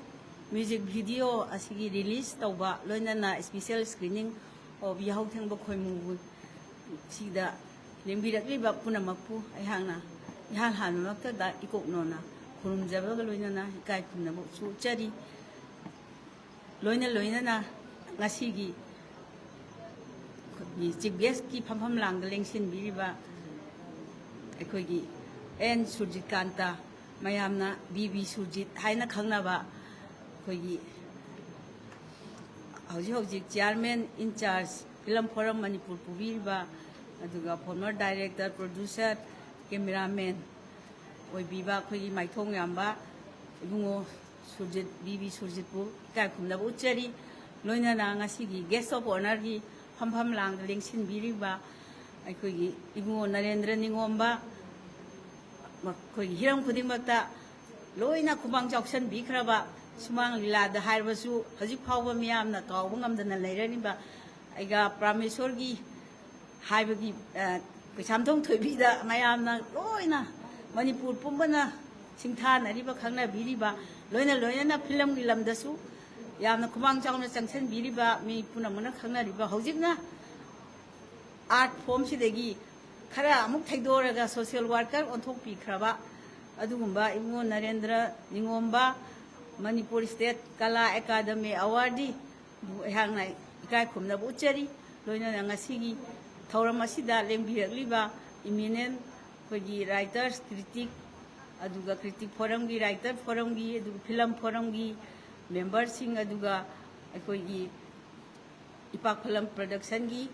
ꯑꯩꯈꯣꯏꯒꯤ crew ꯃꯦꯝꯕꯔꯁꯤꯡ ꯑꯥꯔꯇꯤꯁꯁꯤꯡ ꯑꯗꯨꯒ ꯂꯣꯏꯅꯅ ꯑꯩꯈꯣꯏꯒꯤ ꯏꯁꯩ ꯃꯌꯦꯛ ꯏꯕꯤꯕ ꯏꯁꯩ ꯁꯩꯕꯥꯟꯕꯤꯕ ꯏꯁꯩ ꯁꯩꯁꯛꯄ ꯏꯗꯤꯇꯔ ꯑꯣꯏꯕ ꯀꯦꯃꯦꯔꯥꯃꯦꯟ ꯑꯣꯏꯕ ꯑꯩꯈꯣꯏꯒꯤ ꯐꯤꯂꯝꯁꯤꯗ ꯌꯥꯝꯅ ꯊꯋꯥꯏ ꯌꯥꯎꯕꯤꯔꯤꯕ ꯈꯨꯗꯤꯡꯃꯛꯄꯨ ꯑꯩꯍꯥꯛꯅ ꯑꯃꯃꯝꯇ ꯑꯣꯏꯅ ꯄꯟꯖꯗ꯭ꯔꯕꯁꯨ ꯄꯨꯝꯅꯃꯛꯄꯨ ꯁꯨꯞꯆꯜꯂꯒ ꯑꯩꯍꯥꯛꯅ ꯏꯀꯥꯏ ꯈꯨꯝꯅꯕ ꯎꯠꯆꯔꯤ ꯅꯣꯜꯂꯨꯛꯆꯔꯤ ꯂꯣꯏꯅꯅ ꯉꯁꯤꯒꯤ ꯊꯧꯔꯝ ꯑꯁꯤꯕꯨ ꯀꯣꯚꯔ ꯇꯧꯕꯤꯔꯤꯕ ꯑꯩꯈꯣꯏꯒꯤ ꯄ꯭ꯔꯤꯟꯠ ꯑꯦꯟड ꯏꯂꯦꯛꯇ꯭ꯔꯣꯅꯤꯛ ꯑꯩꯈꯣꯏꯒꯤ ꯃꯦꯗꯤꯌꯥ ꯄꯥꯔꯁꯟ ꯈꯨꯗꯤꯡꯃꯛꯄꯨꯁꯨ ꯑꯩꯍꯥꯛꯅ ꯏꯀꯥꯏ ꯈꯨꯝꯅꯕ ꯎꯠꯆꯔꯤ ꯇꯧꯕꯤꯃꯜ ꯈꯪꯕ ꯎꯠꯆꯔꯤ ꯉꯁꯤ ꯑꯁꯤ ꯑꯩꯈꯣꯏꯒꯤ ꯏꯄꯥꯛ ꯐꯤꯂꯝ ꯄ꯭ꯔꯗꯛꯁꯟꯅ ꯄꯨꯊꯣꯛꯄ ꯑꯩꯈꯣꯏꯒꯤ ꯏꯅꯥꯎ ꯋꯥꯍꯦꯡꯕꯝ ꯍꯦꯃꯥꯕꯇꯤꯅ ꯑꯩꯈꯣꯏꯒꯤ ꯔꯥꯏꯇꯔ ꯑꯣꯏꯕꯤꯕ ꯂꯤꯔꯤꯁꯤꯁ ꯑꯣꯏꯕꯤꯕ ꯄꯣꯛꯅꯐꯝ ꯂꯝꯗꯝ ꯏꯃꯥ ꯅꯨꯡꯁꯤꯕꯤ ꯍꯥꯏꯕ ꯑꯁꯤꯒꯨꯝꯕ ꯄꯦꯇ꯭ꯔꯤꯌꯣꯇꯤꯛ ꯃ꯭ꯌꯨꯖꯤꯛ ꯚꯤꯗꯤꯑꯣ ꯑꯃ ꯔꯤꯂꯤꯁ ꯇꯧꯕ ꯑꯁꯤꯗ ꯑꯩꯍꯥꯛ ꯌꯥꯝꯅ ꯅꯨꯡꯉꯥꯏꯖꯕ ꯄꯣꯛꯆꯩ ꯃꯔꯝꯗꯤ ꯑꯩꯈꯣꯏꯒꯤ ꯅꯨꯄꯤꯁꯤꯡꯅ ꯃꯔꯨꯑꯣꯏꯅ ꯃꯁꯥꯅꯁꯨ ꯏꯖꯕ ꯑꯩꯈꯣꯏꯒꯤ ꯋꯥꯔꯤꯗ ꯂꯥꯏꯔꯤꯛꯇ ꯁꯩꯔꯦꯡꯗ ꯑꯗꯨꯒ ꯃꯁꯥꯅꯁꯨ ꯄ꯭ꯔꯣꯗ꯭ꯌꯨꯁꯔ ꯑꯣꯏꯅ ꯊꯧꯅꯥ ꯐꯅ ꯆꯣꯡꯊꯣꯛꯄꯤꯔꯛꯄꯁꯦ ꯑꯩꯍꯥꯛꯀꯤ ꯃꯥꯏꯀꯩꯗꯒꯤꯁꯨ ꯑꯩꯈꯣꯏꯒꯤ ꯊꯧꯅꯥ ꯍꯥꯞꯆꯅꯤꯡꯉꯤ ꯂꯣꯏꯅꯅ ꯃꯁꯤ ꯑꯩꯈꯣꯏꯒꯤ ꯐꯤꯂꯝꯒꯤ ꯖꯒꯠꯇꯁꯨ ꯍꯧꯖꯤꯛ ꯌꯥꯝ ꯀꯟꯅ ꯆꯠꯅꯔꯤꯕ ꯑꯃꯅꯤ ꯃꯔꯝꯗꯤ ꯗꯥꯗꯥ ꯁꯥꯍꯦꯕ ꯐꯥꯜꯀꯦ ꯐꯤꯂꯝ ꯄꯨꯔꯁꯀꯥꯔ ꯑꯣꯐ ꯏꯟꯗꯤꯌꯥ ꯍꯥꯏꯔꯤꯕ ꯃꯈꯣꯏꯒꯤ ꯁꯪꯁꯊꯥꯟ ꯑꯁꯤꯅ ꯅꯨꯄꯤ ꯑꯣꯏꯕ ꯅꯨꯄꯤꯅ ꯄ꯭ꯔꯣꯗ꯭ꯌꯨꯁꯔ ꯑꯣꯏꯕ ꯅꯨꯄꯤꯅ ꯔꯥꯏꯇꯔ ꯑꯣꯏꯕ ꯅꯨꯄꯤꯅ ꯗꯥꯏꯔꯦꯛꯇꯔ ꯑꯣꯏꯕ ꯁꯤ ꯈꯛꯇꯪ ꯈꯜꯂꯒ ꯏꯁꯄꯤꯁꯦꯜ ꯑꯣꯏꯅ ꯑꯦꯋꯥꯔꯗ ꯄꯤꯌꯦꯕ ꯃꯗꯨꯗ ꯑꯩꯍꯥꯛꯁꯨ 2024-25ꯒꯤ ꯑꯣꯏꯅ ꯍꯧꯖꯤꯛꯀꯤ ꯗꯥꯗꯥ ꯁꯥꯍꯦꯕ ꯐꯥꯜꯀꯦ ꯐꯤꯂꯝ ꯄꯨꯔꯁꯀꯥꯔ ꯑꯣꯐ ꯏꯟꯗꯤꯌꯥꯁꯦ ꯑꯩꯍꯥꯛ ꯐꯪꯖꯈꯤ ꯑꯩꯅ ꯐꯪꯉꯤꯕꯁꯦ ꯏꯁꯇꯣꯔꯤ ꯍꯥꯏꯕꯗꯨꯗꯅꯤ ꯐꯤꯂꯝ ꯏꯁꯇꯣꯔꯤꯗꯅꯤ ꯑꯩꯅ ꯐꯪꯖꯔꯤꯕꯗꯣ ꯑꯩꯍꯥꯛ ꯑꯦꯛꯇꯔꯗ ꯅꯠꯇꯦ ꯗꯥꯏꯔꯦꯛꯇꯔꯗ ꯅꯠꯇꯦ ꯑꯩ ꯀꯔꯤꯝꯇꯗ ꯅꯠꯇꯦ ꯐꯤꯂꯝ ꯏꯁꯇꯣꯔꯤꯗꯨꯗ ꯐꯪꯖꯕꯅꯤ ꯂꯣꯏꯅꯅ ꯃꯇꯝꯗꯨꯗ ꯂꯩꯁꯥꯕꯤ ꯑꯃ ꯑꯩꯈꯣꯏꯒꯤ ꯖꯨꯂꯤ ꯍꯥꯏꯕ ꯂꯩꯁꯥꯕꯤ ꯑꯃ ꯃꯥꯅ ꯑꯩꯈꯣꯏꯒꯤ ꯗꯥꯏꯔꯦꯛꯇꯔ ꯑꯣꯏꯅ ꯃꯥ ꯐꯪꯈꯤ ꯅꯨꯄꯤ ꯗꯥꯏꯔꯦꯛꯇꯔ ꯑꯃ ꯅꯨꯄꯤ ꯄ꯭ꯔꯣꯗ꯭ꯌꯨꯁꯔ ꯑꯣꯏꯅ ꯑꯩꯈꯣꯏꯒꯤ ꯄ꯭ꯔꯁꯤꯗꯦꯟ ꯑꯣꯐ ꯏꯟꯗꯤꯌꯥ ꯗ꯭ꯔꯧꯄꯗꯤ ꯃꯨꯔꯃꯨꯒꯤ ꯂꯥꯏꯐ ꯏꯁꯀꯦꯁ ꯌꯦꯛꯄ ꯍꯥꯏꯕꯗꯤ ꯃꯥꯒꯤ ꯗ꯭ꯔꯧꯄꯗꯤ ꯃꯨꯔꯃꯨꯒꯤ ꯄꯨꯟꯁꯤ ꯋꯥꯔꯤꯗ ꯌꯨꯝꯐꯝ ꯑꯣꯏꯕ ꯐꯤꯂꯝ ꯑꯃ ꯄ꯭ꯔꯣꯗ꯭ꯌꯨꯁ ꯇꯧꯈꯤꯕ ꯑꯩꯈꯣꯏ ꯕ꯭ꯔꯍ꯭ꯃꯀꯨꯃꯥꯔꯤꯒꯤ ꯃꯀꯣꯛ ꯃꯃꯤꯡꯗꯤ ꯀꯥꯎꯈ꯭ꯔꯦ ꯃꯍꯥꯛꯁꯨ ꯄ꯭ꯔꯣꯗ꯭ꯌꯨꯁꯔ ꯐꯤꯂꯝ ꯄ꯭ꯔꯣꯗ꯭ꯌꯨꯁꯔ ꯑꯣꯏꯅ ꯅꯨꯄꯤꯅ ꯑꯣꯏꯕꯒꯤꯗꯃꯛꯇ ꯃꯍꯥꯛꯁꯨ ꯈꯪꯒꯠꯂꯕ ꯑꯦꯋꯥꯔꯗꯇꯨ ꯐꯪꯈꯤ ꯑꯗꯨꯃꯥꯏꯅ ꯇꯧꯗꯅ ꯅꯨꯄꯤꯁꯤꯡꯁꯦ ꯍꯧꯖꯤꯛꯀꯤ ꯃꯇꯝꯗꯁꯨ ꯌꯥꯝꯅ ꯀꯟꯅ ꯄꯨꯛꯅꯤꯡ ꯊꯧꯒꯠꯂꯤꯕꯅꯤ ꯂꯣꯏꯅꯅ ꯑꯩꯈꯣꯏꯒꯤ ꯃꯅꯤꯄꯨꯔꯗꯁꯨ ꯃꯁꯤ ꯌꯥꯝ ꯀꯟꯅ ꯆꯪꯁꯜꯂꯛꯏ ꯑꯩꯈꯣꯏ ꯔꯣꯖꯤ ꯍꯣꯏ ꯀꯔꯤ ꯍꯣꯏꯁꯨ ꯌꯥꯝ ꯀꯟꯅ ꯐꯤꯂꯝ ꯐꯣꯔꯝꯗ ꯊꯧ ꯄꯨꯗꯅ ꯃꯈꯣꯏꯁꯨ ꯌꯥꯎꯁꯜꯂꯛꯏ ꯑꯁꯤꯅ ꯑꯩꯍꯥꯛꯅ ꯌꯥꯝꯅ ꯅꯨꯡꯉꯥꯏꯖꯕ ꯄꯣꯛꯆꯩ ꯑꯁꯨꯃꯥꯏꯅ ꯇꯧꯗꯅ ꯅꯨꯄꯤꯁꯤꯡꯁꯨ ꯆꯪꯁꯤꯜꯂꯛꯇꯅ ꯑꯩꯈꯣꯏꯒꯤ ꯅꯥꯠ ꯀꯜꯆꯔꯁꯤ ꯌꯣꯛꯈꯠꯄꯗ ꯌꯥꯝ ꯆꯥꯎꯕ ꯔꯣꯜ ꯂꯧꯕꯤꯔꯛꯀꯅꯤ ꯍꯥꯏꯕꯒꯤ ꯑꯁꯥ ꯊꯝꯖꯩ ꯑꯩꯍꯥꯛ ꯏꯁꯥꯁꯨ ꯑꯩꯈꯣꯏꯒꯤ ꯄꯦꯇ꯭ꯔꯤꯌꯣꯇꯤꯛ ꯃ꯭ꯌꯨꯖꯤꯛ ꯚꯤꯗꯤꯑꯣ ꯑꯃ ꯏꯍꯥꯟ ꯍꯥꯟꯅ ꯄꯨꯊꯣꯛꯆꯩ ꯑꯩꯅ ꯑꯩꯒꯤ ꯐꯣꯡꯈ꯭ꯔꯕ ꯂꯥꯏꯔꯤꯛ ꯍꯦ ꯃꯩ ꯏꯁꯤꯡ ꯅꯨꯡꯁꯤꯠ ꯍꯥꯏꯕꯗꯨꯗ ꯌꯥꯎꯕ ꯁꯩꯔꯦꯡ ꯑꯃꯅꯤ ꯏꯃꯥ ꯅꯪꯕꯨ ꯅꯨꯡꯁꯤꯕꯤ ꯍꯥꯏꯗꯅ ꯃꯗꯨ ꯑꯩꯈꯣꯏꯒꯤ ꯏꯍꯥꯟ ꯍꯥꯟꯕꯗ ꯑꯩꯅ ꯂꯥꯟꯁꯤꯅ ꯀꯟꯅ ꯀꯟꯁꯜꯂꯛꯄꯁꯤꯗ ꯃꯔꯨ ꯑꯣꯏꯅ ꯑꯩꯅ ꯌꯥꯝ ꯅꯨꯡꯉꯥꯏꯖꯈꯤꯗꯕꯁꯦ ꯑꯩꯈꯣꯏꯒꯤ ꯅꯨꯄꯤ ꯑꯅꯤ ꯐꯤ ꯊꯣꯛꯄ ꯅꯦꯀꯦꯠ ꯚꯤꯗꯤꯑꯣꯗꯨ ꯊꯥꯗꯣꯛꯎꯕꯗꯒꯤ ꯑꯩꯈꯣꯏꯒꯤ ꯄ꯭ꯔꯤꯊꯤꯕꯤꯗ ꯂꯩꯕ ꯃꯥꯂꯦꯝꯒꯤ ꯃꯤꯑꯣꯏ ꯈꯨꯗꯤꯡꯃꯛꯅ ꯃꯩꯇꯩ ꯅꯨꯄꯥꯁꯦ ꯌꯥꯝꯅ ꯇꯨꯀꯠꯆꯕ ꯔꯦꯄꯤꯁ ꯑꯣꯏꯅ ꯃꯣꯂꯦꯁꯇꯔ ꯑꯣꯏꯅ ꯎꯈꯤꯕꯗꯨꯗ इवन पार्लियामेंट बाबा मधु डिस्कशन तौदना मरोन मरोन गांगनाबा देसिदा मिनिस्टर एमएलए करी करी गाथोपै मोद मोय भवना धरनागा फम्मदन तौबदु अयाकसे यामना थमोय सोक्तना अयगी नावोइना सकपीबा गोपी कोना सैबान बादुगुम्बा इमानंबुन सिबी हाइबसे अयान मतमदुदा म्यूजिक वीडियो ओंथोअगे हाइदना अखोगी इनाव इचान पराकेसदा ताहल्ले मांगनासु यामना इसैदु ताबदा कप्पी अदुगा लोइना माना मरुएबा रोल लौरगा थौडांग लौरगा हजिकी सी music video patriotic music video सी नमजखी मधुना अगी एमदी मधु याम कन्ना मधु नमगा अवार्ड याम फंगनी याम फावनी गायबगी नत्ते अइना मसी मालेम खुदिंगमक्ता मालेमगी मियामदा मसी यहोनबा ngamagadi मैतै नुपा हिसे सीनी मैतै नुपादी याम कन्ना मोलेस्टर नत्ते रेपिस नत्ते याम तबंग तबंग जाबा लुम लुम लावबा खोगी लेमजबा अदुगुम्बा मैतै नुपाने हाइबसे यान उनिंगबदगी अदुगुम्बसे अयागना याम फजन इमानंगु नुसिबिसदा हाना थादोई अदुगा लोइनाना अयाना याउ थेंबा खोइमुदसु असिगुम्बा आइगी सनरी परेंग याउरिबा लाइरिक मयाम वारी मचा मयामदुदगी करमबना खोगी मैतैगी नाट कल्चर से उत्पा यागने मैतै नुपागी सक्तम नुपीगी सक्तम नुंगदा चेलिबा मैतै नुपा नुपीगी सक्तम इवन खोगी तांजाना याददना थेंगनरक्तना खोगी नंगनबा उपालदा उरीना येली हाइबगुमना अदुमाय तौदना खोगी कन्फ्लिक्ट सिचुएशन लाबा खोगी हाना युम्बालबा मचा सिंग लेरबा नुपा अमना अनौबा नुपी अमा थेंगनरक्पा अदुगुम्बा रोमांस खोगी असेंबा रोमांस मधु करिगुम्बा खोगी यामना खोगी करि हाइनी मपानगी ओइबा फिजिकल अटैचमेंट नतबा नुंगी थमोइदगी हरपा असेंबा नुंसीबा हाइबदो खोगी मधु खोगी उथोपा अदुगा लोइना अखोई नुपादी मैतै नुपादी सुमाइन तौबनी सिंगबा सिचुएशन सिबावदा सुमाइन तौबनी हाइबदो खंगहनिंगबदे यानी याउ थेंबा खोई मुसी अमु थादोक्तना इंटरनेशनल लेवलदा नेशनल लेवलदा मयाम अमा कापथोई अदु नेशनल लेवलदा सु खोई कलकत्ता याउ तौबा देगी कालीघाट तौबा मफमदा सु लोइना लोइना अवार्ड फंगाई अदुगा लोइना लोइना इंटरनेशनल लेवलदा तौबा मफमदसु बांग्लादेशदसु अवार्ड फंगाई लोइना हैदराबाद फंगी औरंगाबाद फंगी अदुगा मुंबई फंगी मथंग मथंग लोइना आगी म्यूजिक वीडियो दसु मंगारक्ति सुरे फंगीसे पेट्रियोटिक म्यूजिक वीडियो ओइनासु फंगी अदुगा बेस्ट म्यूजिक वीडियो ओइनासु फंगी अदुमाय तौदना ngasiगी फोंगदोलबसिसु फजरमगनी याग येंगी येंगजेदिरे दुबु असिसु award winner film music video ओरपा याय हाइना आइना आशा तौई असुमाय तौदना खोगी फिल्म की मरमददी याग याम कना खंगबा नते अनौबनी पामजरुबगी चंगकपनी अंगांग ओइरिङैदा सुम पामजरकपगी खोइसे यागसे सुम मथंग मथंग तमास्ता स्कूल दे होना ड्रामा नुमा खोई ओजा थोइबी तखेलम थोइबीना पुथोक पुथोकतन याहोलकपा कोई हिरम खुदिमक्ता सुम यावरकपा देगी डीएम कॉलेज कारगा सुम यावरकपा अदुमाय तौना quiz competition recitation competition debating competition मयाम सुम यावरकपदे ममै थंगदा डीएम कॉलेज दा खोई ओजा साम शर्मना फिलोसॉफी ओजा ओइरिङैदा आई सामक्ति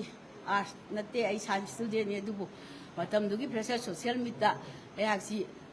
याहोंदना अखोगी दुंसी लौनम्बी हाइबा ओजा जिसी तोंगब्रागी वारी मचादुदा वारी मचा युमफम लोइबा अदुगुम्बा ड्रामा अदुदा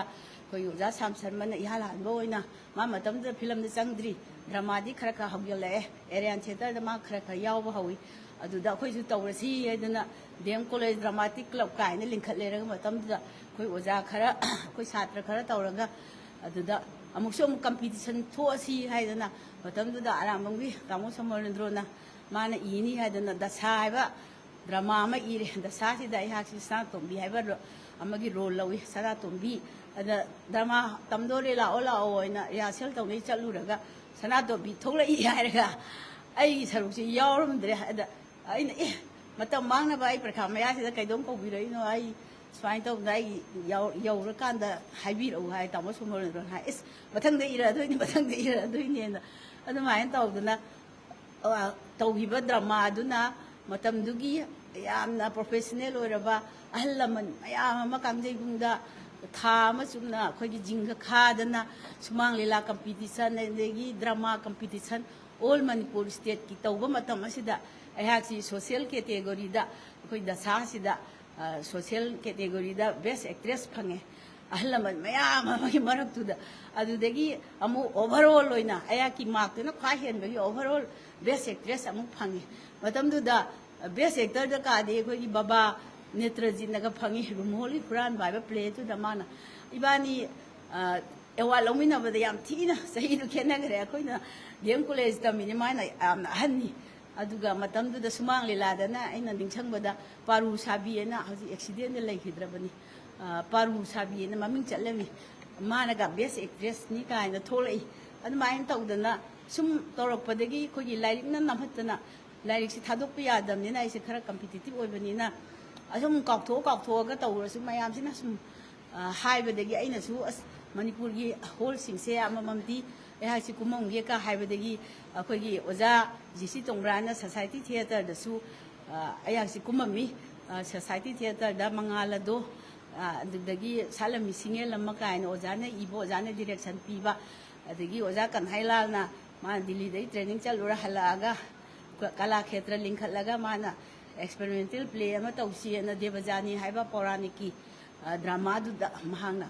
ꯗꯦꯕꯖꯥꯅꯤꯁꯤ ꯑꯦꯛꯁꯄꯦꯔꯤꯃꯦꯟꯇꯦꯜ ꯑꯣꯟꯊꯣꯛꯑꯒ ꯃꯥꯅ ꯗꯦꯕꯖꯥꯅꯤꯒꯤ ꯄ꯭ꯂꯦꯁꯤꯗ ꯑꯩꯁꯨ ꯗꯦꯕꯖꯥꯅꯤ ꯁꯥꯍꯜꯂꯤ ꯑꯗꯨꯃꯥꯏꯅ ꯇꯧꯗꯅ ꯔꯨꯝꯍꯣꯜꯒꯤ ꯁꯤꯇꯥ ꯍꯥꯏꯅ ꯃꯇꯝ ꯑꯃꯗ ꯌꯥꯝ ꯃꯃꯤꯡ ꯆꯠꯈꯤꯕ ꯁꯤꯇꯥꯁꯤ ꯑꯃꯨꯛ ꯍꯟꯅ ꯍꯤꯡꯒꯠꯍꯜꯂꯁꯦꯅ ꯔꯨꯝꯍꯣꯜꯒꯤ ꯑꯍꯜ ꯂꯃꯟ ꯃꯌꯥꯝꯗꯨꯅ ꯏꯃꯥ ꯏꯕꯦꯝꯃ ꯊꯝꯕꯥꯉꯧꯕꯤꯅ ꯁꯤꯇꯥ ꯁꯥꯔꯒ ꯑꯩꯉꯣꯟꯗ ꯎꯔꯃꯤꯂꯥ ꯁꯥꯍꯜꯂꯒ ꯑꯗꯨꯃꯥꯏꯅ ꯇꯧꯅ ꯁꯥꯟꯅꯔꯛꯏ ꯑꯗꯨꯒ ꯑꯦꯔꯤꯌꯥꯟ ꯊꯤꯌꯦꯇꯔꯗꯁꯨ ꯑꯃꯨꯛ ꯑꯩꯈꯣꯏ ꯑꯣꯖꯥ ꯁꯥꯝ ꯁꯔꯃ ꯌꯥꯎꯕꯅꯤꯅ ꯃꯥꯅ ꯄꯨꯁꯟꯗꯅ ꯑꯗꯩ ꯃꯇꯝꯗꯨꯒꯤ ꯄꯕ꯭ꯂꯤꯁꯤꯇꯤ ꯗꯤꯄꯥꯔꯠꯃꯦꯟꯒꯤ ꯈꯨꯔꯥꯏꯖꯝ ꯀꯩꯅꯣ ꯑꯩꯈꯣꯏꯒꯤ ꯇꯥꯃꯣ ꯈꯨꯔꯥꯏꯖꯝ ꯀꯩꯅꯣ ꯃꯣꯏꯅ ꯃꯥꯅ ꯄꯕ꯭ꯂꯤꯁꯤꯇꯤ ꯑꯣꯐꯤꯁꯥꯔ ꯑꯣꯏꯕꯅꯤ ꯃꯇꯝꯗꯨꯗ ꯑꯩꯈꯣꯏ ꯆꯥꯏꯅꯤꯖ ꯑꯦꯒ꯭ꯔꯦꯁꯟꯒꯤ ꯃꯇꯝꯒꯤ 1962ꯁꯤꯗ ꯕꯦꯁ ꯇꯧꯕ ꯍꯤꯟꯗꯤꯒꯤ ꯋꯥꯔꯤꯅꯤ ꯍꯤꯟꯗꯤ ꯗ꯭ꯔꯃꯥ ꯅꯦꯐꯥꯀꯤ ꯑꯦꯛꯁꯥꯝ ꯍꯥꯏꯗꯅ ꯅꯦꯐꯥꯗ ꯅꯨꯃꯤꯗꯥꯡ ꯋꯥꯏꯔꯝ ꯑꯃ ꯍꯥꯏꯗꯅ ꯃꯇꯝꯗꯨꯗ ꯃꯗꯨꯒꯤ ꯇꯥꯃꯣ ꯁꯣꯃꯔꯦꯟꯗ꯭ꯔꯣꯒ ꯑꯩꯒ ꯑꯦꯛ ꯇꯧꯏ ꯃꯥꯅ ꯏꯟꯗꯤꯌꯥꯟ ꯑꯥꯔꯃꯤ ꯑꯃ ꯁꯥꯏ ꯑꯩꯅ ꯆꯥꯏꯅꯤꯖ ꯒꯥꯔꯜ ꯑꯃ ꯁꯥꯏ ꯑꯗꯨꯗꯒꯤ ꯑꯩꯈꯣꯏꯒꯤ ꯌꯦꯡꯈꯣꯝ ꯔꯣꯃꯥ ꯌꯥꯎꯏ ꯑꯗꯩ ꯂꯩꯈꯤꯗ꯭ꯔꯕ ꯑꯩꯈꯣꯏꯒꯤ ꯖꯖ ꯑꯣꯏꯕꯤꯔꯝꯕ ꯇꯥꯃꯣ ꯍꯥꯎꯕꯝ ꯀꯥꯃꯤꯅꯤ ꯀꯨꯃꯥꯔ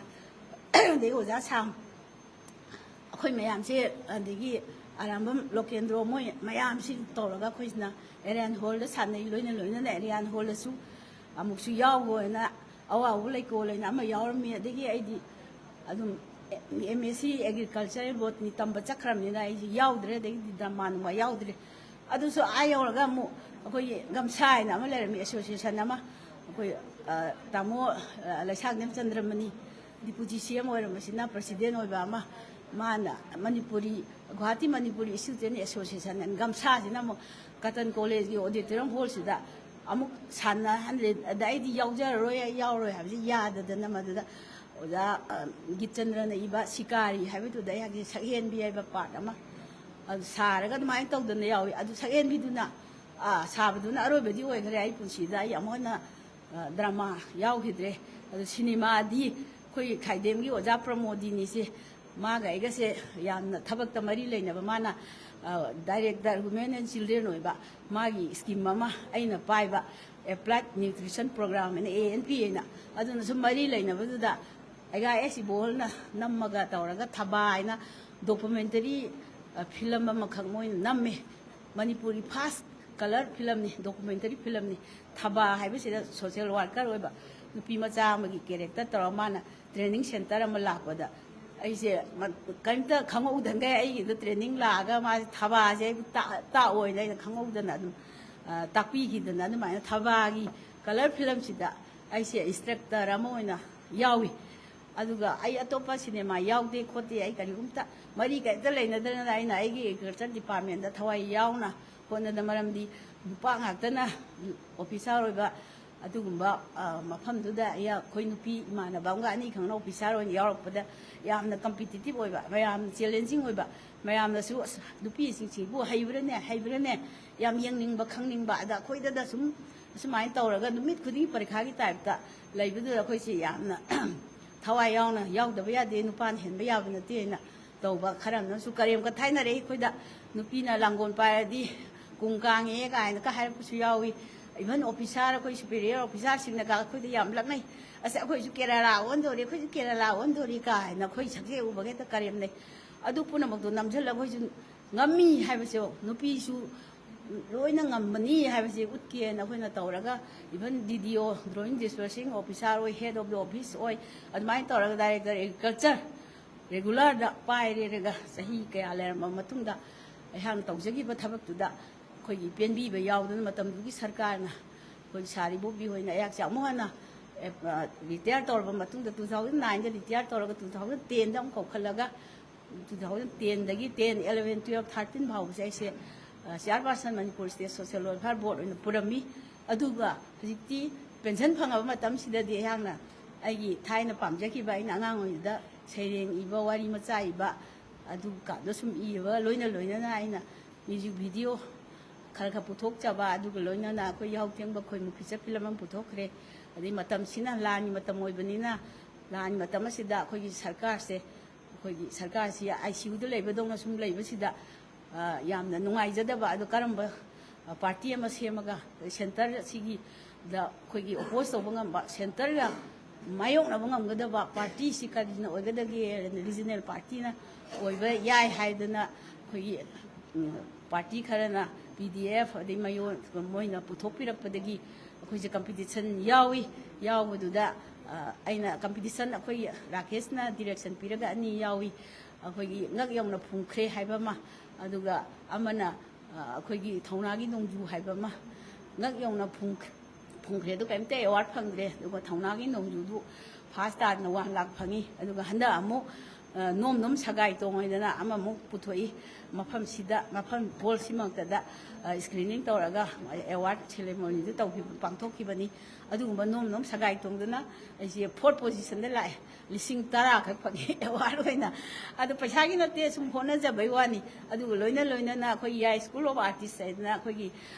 ꯑꯩꯒꯤ ꯏꯆꯥꯅꯨꯄꯥ ꯕꯤꯁꯥꯃꯤꯇ꯭ꯔꯥ ꯈ꯭ꯋꯥꯏꯔꯥꯛꯄꯝꯅ ꯃꯥꯒꯤ ꯑꯃ ꯑꯥꯔꯠ ꯐꯣꯝꯒꯤ ꯁ꯭ꯀꯨꯜ ꯑꯃ ꯂꯤꯡꯈꯠꯆꯩ ꯗꯤꯄ꯭ꯂꯣꯃꯥ ꯑꯣꯏꯅ ꯃꯗꯨꯗ ꯌꯥꯎꯔꯤꯕ ꯑꯩꯈꯣꯏꯒꯤ ꯑꯥꯔꯇꯤꯁꯁꯤꯡ ꯑꯗꯣ ꯑꯃꯨꯛ ꯑꯩꯍꯥꯛꯅ ꯃꯣꯏꯕꯨ ꯊꯧꯅꯥ ꯍꯥꯞꯄꯤꯕ ꯑꯣꯏꯅ ꯃꯣꯏ ꯃꯌꯥꯝꯁꯦ ꯄꯨꯂꯞ ꯌꯥꯎꯖꯕ ꯐꯪꯅꯕ ꯍꯥꯏꯅ ꯑꯗꯨꯃꯥꯏꯅ ꯊꯧꯅꯥꯒꯤ ꯅꯣꯡꯖꯨ ꯉꯛ ꯌꯧꯅ ꯐꯨꯝꯈ꯭ꯔꯦ ꯑꯗꯩ ꯅꯣꯝ ꯁꯒꯥꯏ ꯇꯣꯡꯗꯅ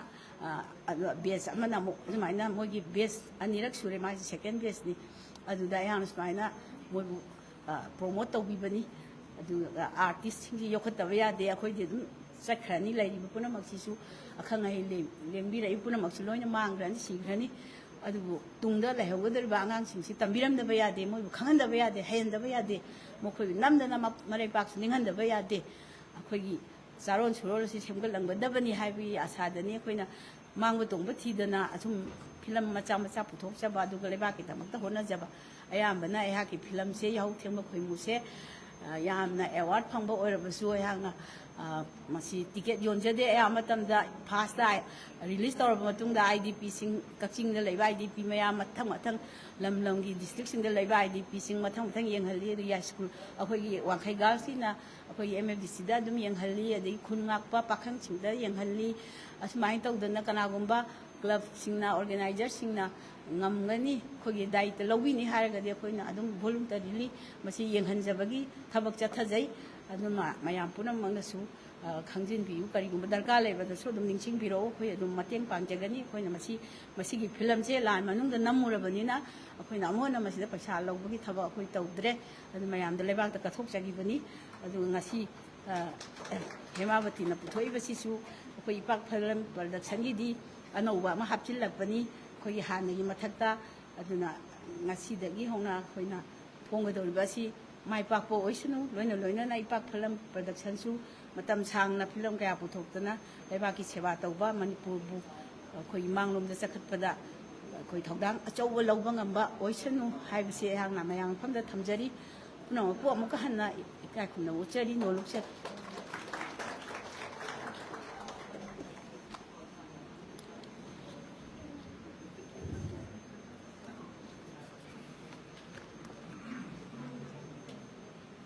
इमासी थागतचरी मिंगोइना पांजरबदा इकाई खुमलबदा मतिक चारबी Dr. R.K. Nayan Sana Devi, former chairperson, Manipur State Social Welfare Board, and Chief Patrons Ifak Film Production Manipurna Mamal Yamlaba Wapam Kayama Thambiramba Imasigi Wakhalondu Aduki Matik Ekoina Tasinjabada Nuaiba Haizabatare Imasina Matamamada Dramada Siato Biramba Digi Award Kayamasu Lobikiba Koi Society Theatre Ladiba the Aryan Theatre Gumbasi Kuiraba Koi Theatre Natani Adu Imasina Matamduda Lobby Kiba role Singdo Aduki Matik Pazaba role Naktani Hainasu Takpiri Dukataza but the Suyam Nuaize Masiki contribution Nupi Bissing the logo of Taudan said Dukimatic Sawi Habibaneva Nupaga Nupiga say Kui Iramdam Sida Nupi said Dukimatic Tonale Haidanadum Mayam Nasu Habibale Banedu Imasigi Nasigi Wapam said Tazar Ragasu Dukimatic Nuaiba Benba Poksei Masibo Mukana Tagapa Pondok Seri Ngasi Taura Masigi, Asumasum Satarapana, Lushin Janabagi Tanza, Heiser Patari. Board of Thanks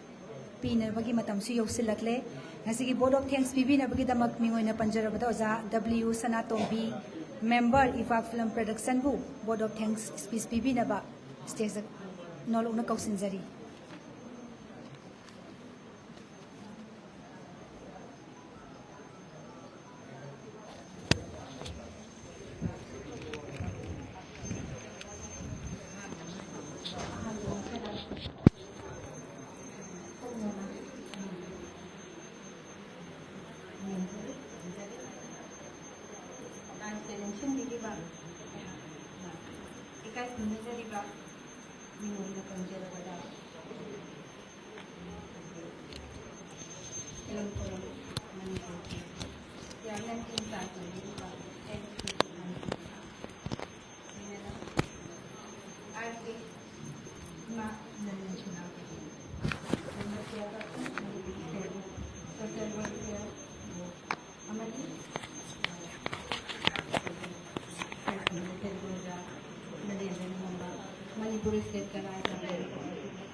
Nasigi Turam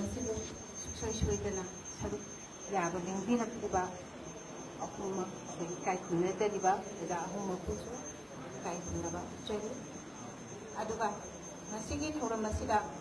Yamna, Nungarabun Kupama, Wahingba Hemabati, Madame Hemabati,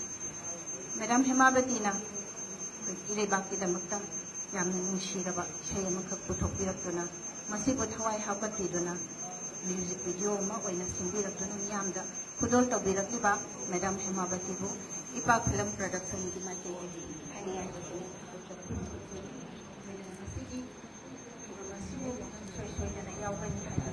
shadi chilro ma tambira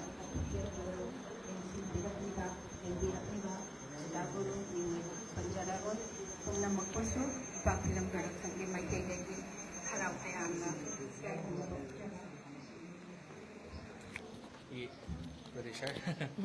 Kay no, hando siya. Single sticky like Hazarin ba? Single sticky like Hazarin sila way nini Wahingbam Hemabati ko. Kasi una pong namdam Imanong Sibigi producer ko gano'n ni. Ado nini na matawkaram na ko kasi harap case ki haitare ko dahil kasi director to bigos fine na ko una pong namdam Imanong Sibigi produce to okay na kalakin ng tambiyo way matiam tang. ꯑꯩꯈꯣꯏꯒꯤ ꯁꯨꯝ ꯃꯇꯝꯗꯨꯗ ꯃꯁꯤꯒꯤ ꯏꯁꯩꯁꯤ ꯏꯕ ꯃꯇꯝꯁꯦ ꯑꯩꯈꯣꯏꯒꯤ ꯂꯥꯟ ꯀꯟꯅ ꯍꯧꯔꯛꯄꯒꯤ ꯃꯇꯝꯗ ꯑꯣꯏꯕ ꯑꯗꯨꯗ ꯑꯩꯅ ꯁꯨꯝ ꯑꯩꯈꯣꯏꯒꯤ ꯃꯤ ꯄꯨꯝꯅꯃꯛꯀꯤ ꯋꯥꯈꯜꯂꯣꯟꯁꯦ ꯌꯥꯝ ꯅꯨꯡꯉꯥꯏꯇꯕ ꯑꯩꯈꯣꯏꯒꯤ ꯏꯃꯥ ꯂꯩꯕꯥꯛꯁꯤꯒꯤꯗꯃꯛꯇ ꯈꯜꯂꯨꯕ ꯃꯇꯝꯗ ꯌꯥꯝ ꯅꯨꯡꯉꯥꯏꯇꯕꯗꯣ ꯑꯗꯨ ꯅꯨꯡꯉꯥꯏꯇꯕꯁꯤꯗ ꯑꯩꯅ ꯏꯃꯥ ꯂꯩꯕꯥꯛꯀꯤ ꯑꯩꯈꯣꯏꯒꯤ ꯋꯥꯈꯜꯂꯣꯟꯁꯦ ꯈꯔ ꯄꯨꯛꯅꯤꯡꯁꯤꯗ ꯅꯨꯡꯉꯥꯏꯇꯕ ꯑꯃ ꯐꯥꯎꯕ ꯑꯗ ꯑꯩꯅ ꯁꯨꯝ ꯁꯤꯃꯗꯤ ꯁꯨꯝ ꯏꯒꯦꯗ ꯍꯥꯏꯅ ꯈꯜꯂꯒ ꯏꯈꯤꯕꯅꯦꯕ ꯑꯗꯣ ꯑꯩꯈꯣꯏꯒꯤ ꯀꯔꯤ ꯍꯥꯏꯅꯤꯁꯦ ꯂꯥꯏꯕꯛꯇ ꯇꯝꯃꯝꯕ ꯍꯥꯏꯒꯗ꯭ꯔꯥ ꯑꯩꯈꯣꯏꯒꯤ ꯏꯕꯁꯤꯗꯒꯤ ꯑꯩꯈꯣꯏꯒꯤ ꯏꯅꯥꯎ ꯅꯨꯄꯥ ꯗꯥꯏꯔꯦꯛꯇꯔ ꯑꯣꯏꯕꯤꯔꯤꯕ ꯏꯅꯥꯎ ꯔꯥꯀꯦꯁꯅ ꯃꯦꯝ ꯁꯤꯃꯗꯤ ꯑꯦꯜꯕꯝ ꯑꯣꯏꯅ ꯅꯝꯃꯁꯤ ꯁꯤ ꯏꯁꯩꯁꯤꯃꯗꯤ ꯍꯥꯏꯔꯒ ꯅꯝꯈꯤꯕꯅꯦꯕ ꯃꯇꯝꯗꯨꯗ ꯌꯥꯝꯅ ꯏꯔꯥꯡ ꯂꯩꯈꯤꯕ ꯃꯇꯝꯗꯨꯒ ꯆꯥꯟꯅꯅ ꯅꯝꯖꯈꯤꯕ ꯐꯤꯂꯝꯅꯤ ꯍꯥꯏꯖꯅꯤꯡꯉꯤ ꯍꯣꯏ ꯌꯥꯝ ꯅꯨꯡꯉꯥꯏꯖꯩ ꯑꯗꯣ ꯅꯦꯅꯦꯅ ꯁꯨꯃꯥꯏꯅ ꯑꯩꯈꯣꯏ ꯄ꯭ꯔꯣꯗ꯭ꯌꯨꯁ ꯇꯧꯕꯤꯈ꯭ꯔꯦꯀꯣ ꯑꯗꯣ ꯍꯧꯔꯛꯂꯤꯕ ꯅꯍꯥꯁꯤꯡ ꯍꯥꯏꯕ ꯇꯥꯔꯦꯅꯦꯀꯣ ꯑꯩꯈꯣꯏꯒꯤ ꯍꯥꯏꯗꯤ ꯐꯤꯂꯝ ꯏꯟꯗꯁꯇ꯭ꯔꯤꯗ ꯆꯪꯂꯛꯅꯤꯡꯕ ꯑꯩꯈꯣꯏ ꯍꯧꯔꯛꯂꯤꯕ ꯅꯍꯥꯁꯤꯡ ꯃꯌꯥꯝ ꯂꯩ ꯃꯈꯣꯏꯁꯤꯡꯗꯤ ꯀꯔꯤ ꯀꯔꯤ ꯃꯦꯁꯦꯖ ꯄꯤꯅꯤꯡꯕꯒꯗꯤ ꯂꯩꯒꯦ ꯅꯦꯅꯦꯒꯤ ꯁꯥꯏꯠꯇꯒꯤ ꯈꯤꯇꯪ ꯊꯝꯕꯤꯌꯨꯅꯦ ꯅꯍꯥꯔꯣꯟ ꯑꯩꯈꯣꯏꯒꯤ ꯍꯧꯒꯠꯂꯛꯏꯕ ꯃꯌꯥꯝꯁꯦ ꯏꯃꯥ ꯂꯩꯕꯥꯛꯄꯨ ꯅꯨꯡꯁꯤꯕꯒꯤ ꯋꯥꯈꯜꯂꯣꯟꯁꯦ ꯈꯔꯇꯪꯗꯤ ꯄꯣꯛꯍꯟꯅꯤꯡꯉꯤ ꯍꯥꯏꯗꯤ ꯉꯁꯥꯏꯒꯤ ꯃꯈꯣꯏꯒꯤ ꯋꯥꯈꯜꯂꯣꯟꯁꯦ ꯉꯁꯥꯏꯒꯤ ꯏꯃꯥ ꯂꯩꯕꯥꯛꯄꯨ ꯀꯟꯅꯤꯡꯕꯒꯤ ꯋꯥꯈꯜꯂꯣꯟꯁꯤꯃꯗꯤ ꯑꯩꯈꯣꯏꯒꯤ ꯑꯗꯨꯝ ꯄꯨꯛꯅꯤꯡꯁꯤꯗ ꯐꯥꯎꯍꯟꯅꯤꯡꯉꯤ ꯅꯍꯥꯔꯣꯟ ꯍꯧꯒꯠꯂꯛꯂꯤꯕꯁꯤꯡꯁꯦ ꯑꯩꯅ ꯑꯗꯨꯃꯥꯏꯅ ꯈꯟꯖꯩ ꯌꯥꯝ ꯅꯨꯡꯁꯤꯅ ꯄꯤꯖꯔꯕ ꯄꯥꯎꯖꯦꯜꯅꯤ ꯍꯥꯏꯖꯔꯤꯁꯦ ꯌꯥꯝ ꯅꯨꯡꯁꯤ ꯑꯗꯨꯃꯥꯏꯅ ꯄꯣꯏꯅꯅꯤ ꯍꯣꯏ ꯃꯇꯨꯡ ꯇꯥꯔꯛꯄꯗꯁꯨ ꯑꯩꯈꯣꯏ ꯅꯦꯅꯦꯅ ꯁꯤꯒꯨꯝꯕ ꯑꯩꯈꯣꯏꯒꯤ म्यूजिक वीडियो क्या अमा म्यूजिक वीडियो खंग नतना फिल्म क्या अमा हाइबा तारे को पुथोकबा ngambio hainasu sungdi tima kai thamjage thank you yam ngai je aga hapchage aduga hapiro aduga khoi sister ithoi leire ko ado sister ithoi na ngasi gi khoi pokna phom namda manuk sibigi khoi main character oi bane ko ado khoi gi viewers sing na haiba tare khoi gi as a main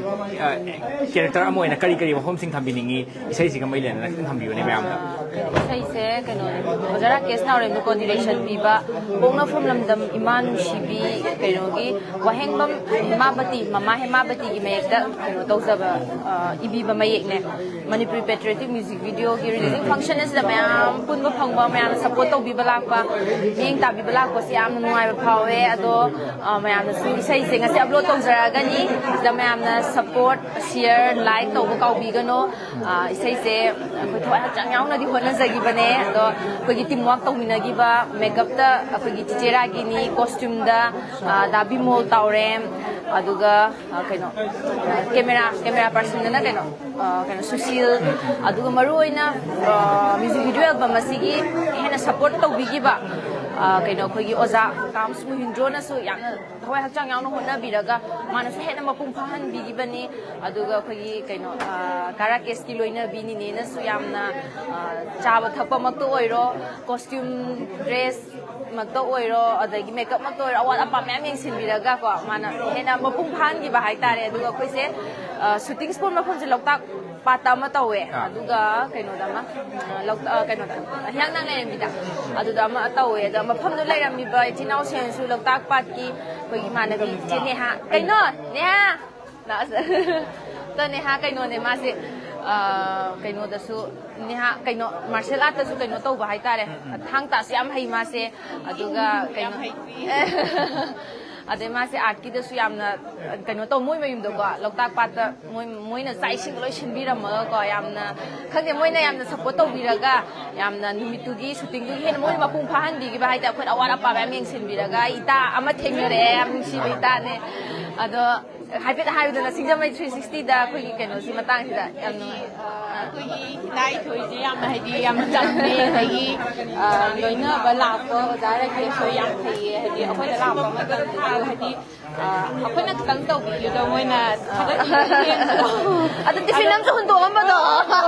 moi da ti film hundo me ning sing pe khu dam oi ma ne adu na kaung na dei ba ti film kang kan chilok na lo la ko tong na ba ko yam si ba memory ho ko ya ke yam si ba memory ma lai ho ra ha ti film na mara mori ba ni sum pau phau na sum timing da phang na da ba ai si lai ha dum phar tan na ba do ko adu mai taw we yam si ai ta le moi ne yam support to bi ba aduga kaino ne ai sei gi thim je khoi chingtam da lai ba kaino se khoi mai tai oi ro pangal ro loina ma ko chingtam da lai be chinau sing je khoi ima ma ta gi ma cha ne hai ba dugumba da gi haro pa dugumba thim ne hai ta re si sei je patriotic song je mayam na nushi bi ba oi bio support to bio hai ba se thamjage me ado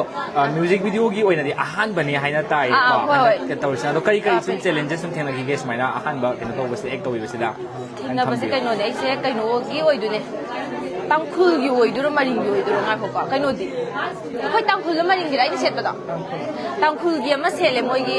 kaino traditional dress hai tare kaino adu se ai se mamang do hoi laikai gi la harau jagoi sa ba do ro mo yam set le ba du gum ba budi aduga music video album gumba aduga film gumba da adugumba set pe khudong cha base lai de ba ado state tangkhul gi moi gi traditional dress ama set pa phang ba ai wona nungai ba ma phawe hai tare aduga dress ta su kaino akhoi maitai gi oi ba su yaw re aduni chingtam se akhoi gi jinnaw sing se ima mata gi macha ne hai ba se sigumba thim da oi bani na dress gi oi na di maitai pangal loi shu na se lai sai si da ko aduga kaino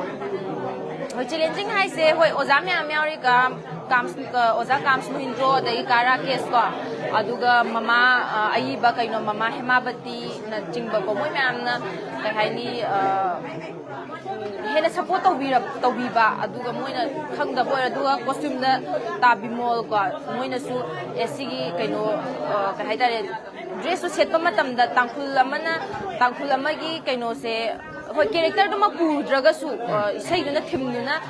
haidi aina sakningi ba isai mawong style jing do ado moina takpi tambiraga haidi costume duna adagi di isai mai ekuna hena I want support oigi bado kasu athoina wabadi oigi de haibadi takpi tambiba moi myam na support myam duna I want awaba kasu adugumadi thengnabadi oigi de na haizani myam support ne hendi bana maram oiraga yam ngai na namgi bo oi haitare hoi aduga losalakpada isai sigi haiba tare ko brief am haitare isai sida kari no tawrise ha an khambiramo mayam na samlat na haitare isai sigi wari haitare ne ko isai sigi wari se kaino le akhoi chumna leibak ki haibni ima leibak se saitha ba aduga akhoi amatani haiba chingtam da leibi chinau se akhoi amatani hu haijabdo ima amatagi machane haiba adugumba kaino ne haitare adugumba thim pu ba adugumba isai amane khoi amatani khoi masena amatoina nushi jana na leisi khoi amaga khana chaina da bi da yam nushina na hojik irang sina maram ora khoi amaga nushina da ba se yam nungai jade da na khoi mioi ba moina maitai macha moina nungai ta ba phauze adu isai sida khoi amaga yam nushina na hana gumna yam nushi jana na leiba adugumba kaino leheninge adubu isai je pi amaga nushi jana na leisi haiba adugumba himne na haijaninge thank you microphone lause ke Kaga sepak ini bro. Kaga sepak na. Okay, hoigi tamo Rakesh Tawrem director oi doi ni ko tamo aina hajaning se hoigi iramdam ima hoi iramdam lamdam imanung sibi haibani ko ngasi hoi music video phone chado tamo kari no tamo sigi fil hoi isai sigi matang haiba tare tamo gi side gi se director mo maruina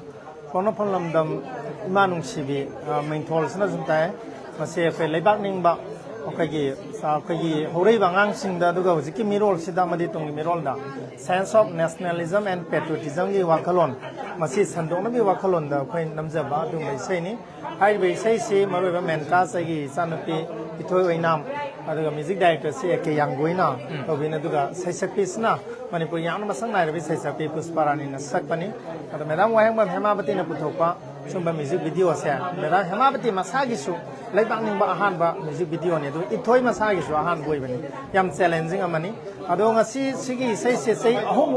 ahum ki mamang dagi koi nam audio de nam ga lei bani du visualize se nam bang maktaba khudong cha da mam leipa ke lan jina ama masina irang china adubu laibang pha badagi handaki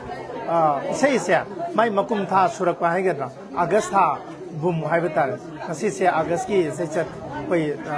taret singba numit asre de koina release to phangjaba se sei se number gi mai yam bane nan khalle maram ni keno ima lebang sai tha ba ima lebang manipur sai tha ba sai ama August tha bum se de koina release to ngam jaba se koi